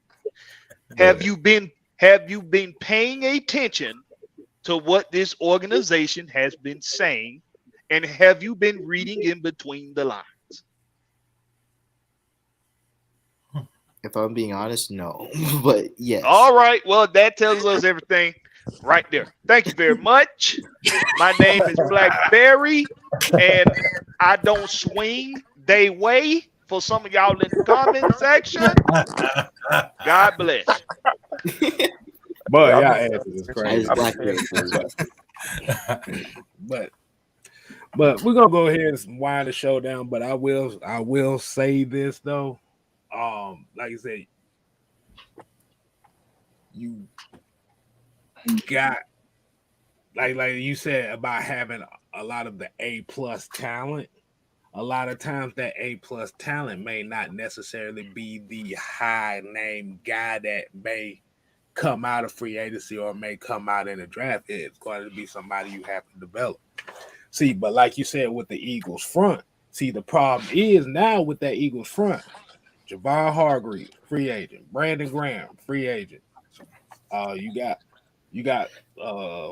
what the other one? Not Josh Sweat. He's coming up for contract soon. Like I said, like I said, with them drafting Jordan Davis and getting the Kobe Dean in the drafting thing, see, they've already accumulated enough of the draft picks to where they can build on that. But the problem is when you have a bunch of A+ talent on one side of the ball, you can't pay all of them. This is why the Legion of Boom, they had to break the Legion of Boom up because the problem was instead of paying the defense, they paid Russell Wilson. Mm-hmm. And what happened to the Legion of Boom? They dismantled the shit out of it. Yep. That's the thing, like teams that are like overpowered. I mean, the only exception right now is the Chiefs, and quite honestly, I can't even tell you how they do it. I genuinely don't know. It's really just they got rid of everybody. The Chiefs got rid of everybody. They got rid of everybody. It's really just Pat Mahomes, Travis Kelce, and Andy Reid, and Chris Jones. Like that. That's really what's going on here. And Steve Spags. Yeah, they developed it's the coaching staff, Pat Mahomes, and Travis Kelce. I'm gonna be honest. That's it. That's why, like, if you get a good enough quarterback, you could really just build around him. Well, and that's rare though. You know what I'm saying? Like Stephen Curry with the Warriors, you can put different pieces around him, but he's the center focus. How do you But Steph Curry didn't hit his prime until year 6. Right. No, that's true. But my point was, he's the engine. I don't like the Falcons need. Maybe they already have the engine. You know what I'm saying? I can tell you who the engine is. I can tell you. The thing is, and like I said, we really gonna end it. The thing is, where I'm thinking, where you coming from, where you're looking at the engine, it's like I said, I don't know. Well, I'm gonna say this. I don't know where you're trying to go with it, but it kind of sounds like it's more so of the A. You said something interesting about the A+ player. And I think this is where you're going with it. See, like I said, if the guy is a known commodity, you're comfortable with that. Am I correct? If he's like a known commodity, somebody that is A+, you comfortable with that, right? Whether it be quarterback, defensive end, position player, right? Yeah. Well, okay, yeah. To go along with what you're saying, I'm more comfortable with that than unproven talent. Yes. Okay, see, there you go, right there. Because the thing about it is, and you have to remember as well, every team, like I said, you could sell out, and you can go and buy the farm for a championship and stuff like that. Do like the Rams did. But the problem you're going to be going for is, are you going to have continued success if you spending all your capital on trying to get one championship, because you're not going to be able to replicate that team. But wouldn't you say like? But wouldn't you say like the perfect situation is like what the Patriots do? Certain years, you do realize the Patriots rarely drafted in the first round, right? Most of their draft picks were third round or later. That's true. They develop talent, but they also, if they really need a specific player, they will go out in free agency and spend money. I'm not saying go waste all your money in free agency. I'm not saying that. I'm saying you need a balance of both. No, you don't. You keep saying, look, what you're saying is not doable. It doesn't happen. You keep trying to force something that doesn't happen. This does not happen in the NFL. So you can't just accumulate a bunch of talent and spend on. No, you cannot. It doesn't happen that way. You're talking about perfect scenarios. There's no such thing as a perfect scenario in the draft or free agency or any team. It does not happen. Well, actually, hold on. I think that in this situation that you're talking about, the way that you get close to that is through like very, very, very, very, very, very keen cap management, and that's again very, very, very, very, very, very hard to do. Alex, it doesn't happen. Like you said. Well, exactly. That's what I'm saying. That's just getting close to hopefully it. You got getting close to it. That's the only because way. The thing is, you're going to have to draft and develop players in positions that are cheap. Like I said, the issue with the quarterback position, and Mike alluded to it earlier, that's the most expensive position on the field. So you can't be playing around with that. True. So once you commit to one guy, once you commit to one guy, that's going to have to be one guy. Right. Like I said, when we look at Deshaun Watson's contract, they owe this dude damn near $60 million all the way up to 2026 a year. No, they owe him everything. Like literally everything. No. I'm talking about they broke down as far as salary. Just broke it down this year. It's like 54. It's like $54 million all the way up to 2026. Yeah, that's but true. You see, they already talking about restructuring his contract this offseason to help bring in guys. With the cap hit, they still have to pay him. But you still got to pay it down the line, because what's going to happen is if you restructure that deal, yes, it looks good for this year. But now that $54 million in that last 2 years, that cap hit, that's about 60-some million.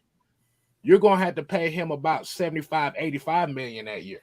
Yeah, look at what the Saints been going through, how they've been backloading every contract they have. And now, what's their problem? They ain't capping. Yeah. But they just got another franchise QB. They've been doing it for a decade. In order shit. What do you keep look? Hold on. Look. I'm telling you this, okay? Just because you keep borrowing money don't mean it's yours. They've been doing it for a decade. What are you also their owner? I think their owner is really good with what's it called, liquefying his assets, which means that they're able to like get guaranteed money. I think really, really quickly. So that's also no. I'm telling you that you're wrong. I'm telling you wrong. They are going to have to get rid of players. Everybody keeps they keep get money. They lose free agents every year because they can't pay them. You're wrong. Mike, we're on the same page.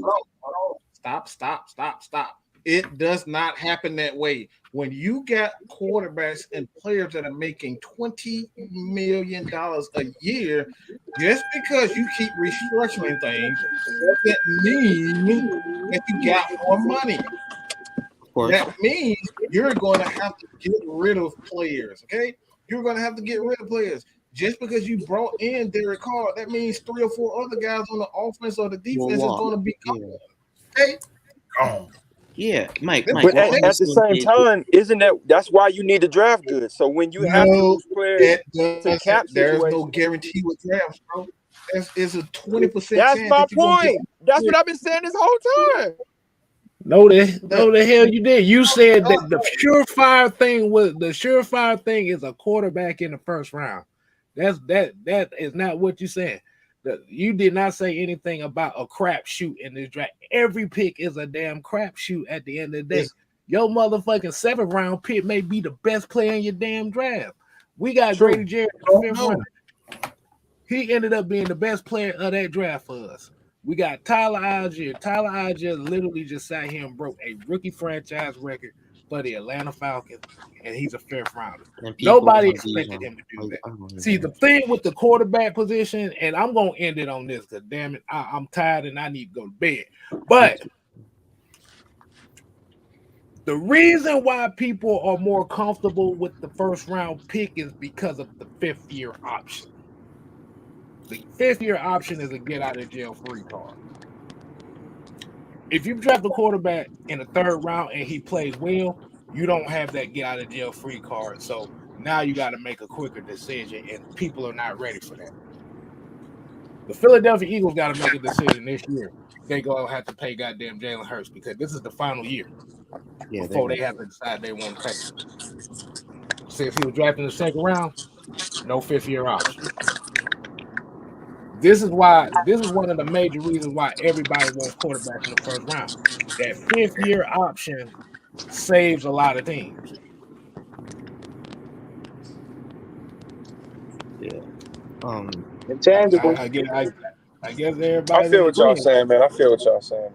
Yeah. Like you said, the thing with the quarterback position is, like I said, the Falcons don't have the luxury of a lot of other teams where you can say, okay, we're one quarterback away.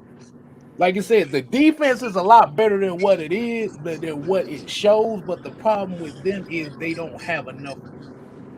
They don't have enough impact players on defense to where they can get off the quick starts.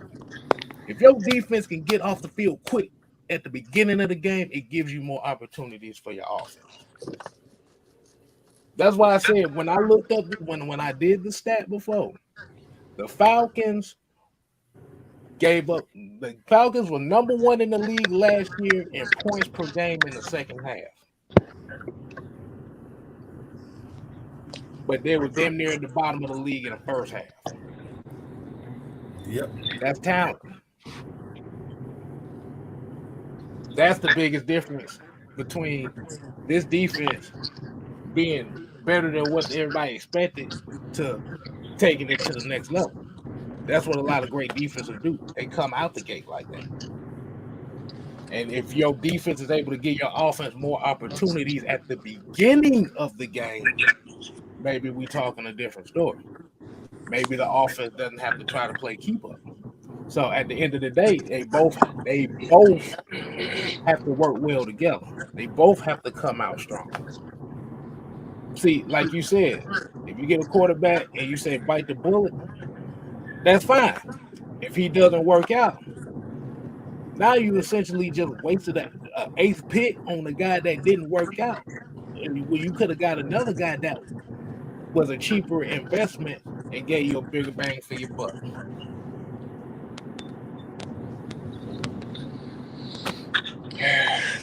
I mean, I guess I'll just have to agree to disagree, but I understand where y'all coming from, man. But if there's a QB there that you truly believe can take your offense over the top, I don't see how you could not want to get the guy. But that's how I would build my team. That's how I would build my team. I've watched enough Ritter game footage from his sophomore year up until now. He got enough. And when you got a running game like this, the only thing you ask him to do is don't fuck up. We just have to give him the opportunity. Like you said, to do it. Ryan, do you think Ryan Tannehill one of the top quarterbacks in this league? No. Like I said, you think, okay, their offense is like that because they got Derrick Henry, right? Right. All they do is ask him, don't fuck up. But they didn't win. But that's my point. That's kind of my point. They didn't win. Ain't nobody damn winning. It's 31 losers. The hell the only quarter, bro. The goal is to compete for a Super Bowl, right? Tom Brady, Patrick Mahomes, Matt Stafford. Those really only 3 quarterbacks I can remember that won Super Bowls within the last 6 years. So y'all think a ball? So do y'all think we can compete for a championship with a ball control offense and smash my football in 2023? Well, actually, yes, actually. Okay. And the reason why I say hope this y'all is right. because, I hope y'all right. well, not necessarily ball We control. didn't win with a throwing offense. Here's what I'm trying to say.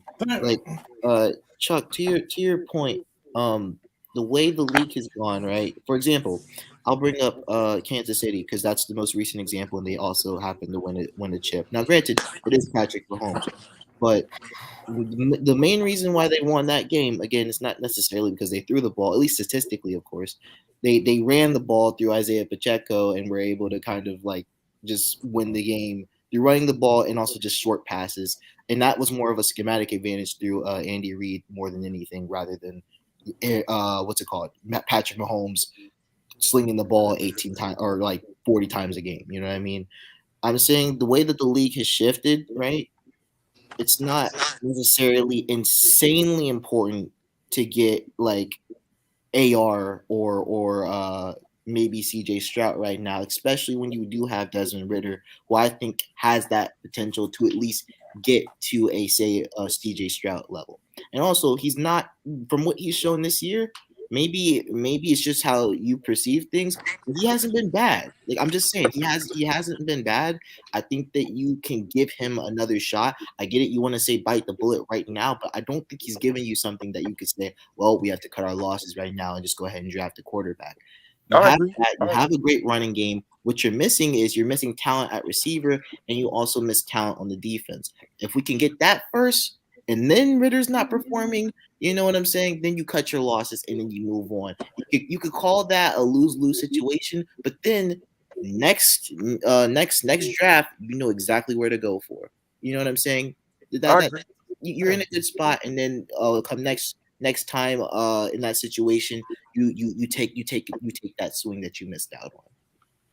I just feel like, man, we like a passing game and a real pass rush away from truly competing. So I concur with you. That's it. That's all I'm saying. If Desmond Ridder is the QB, roll with him. If they think it's CJ Stroud, bite the bullet. But I feel that. I appreciate y'all having me on, and just thank you for the dialogue once again.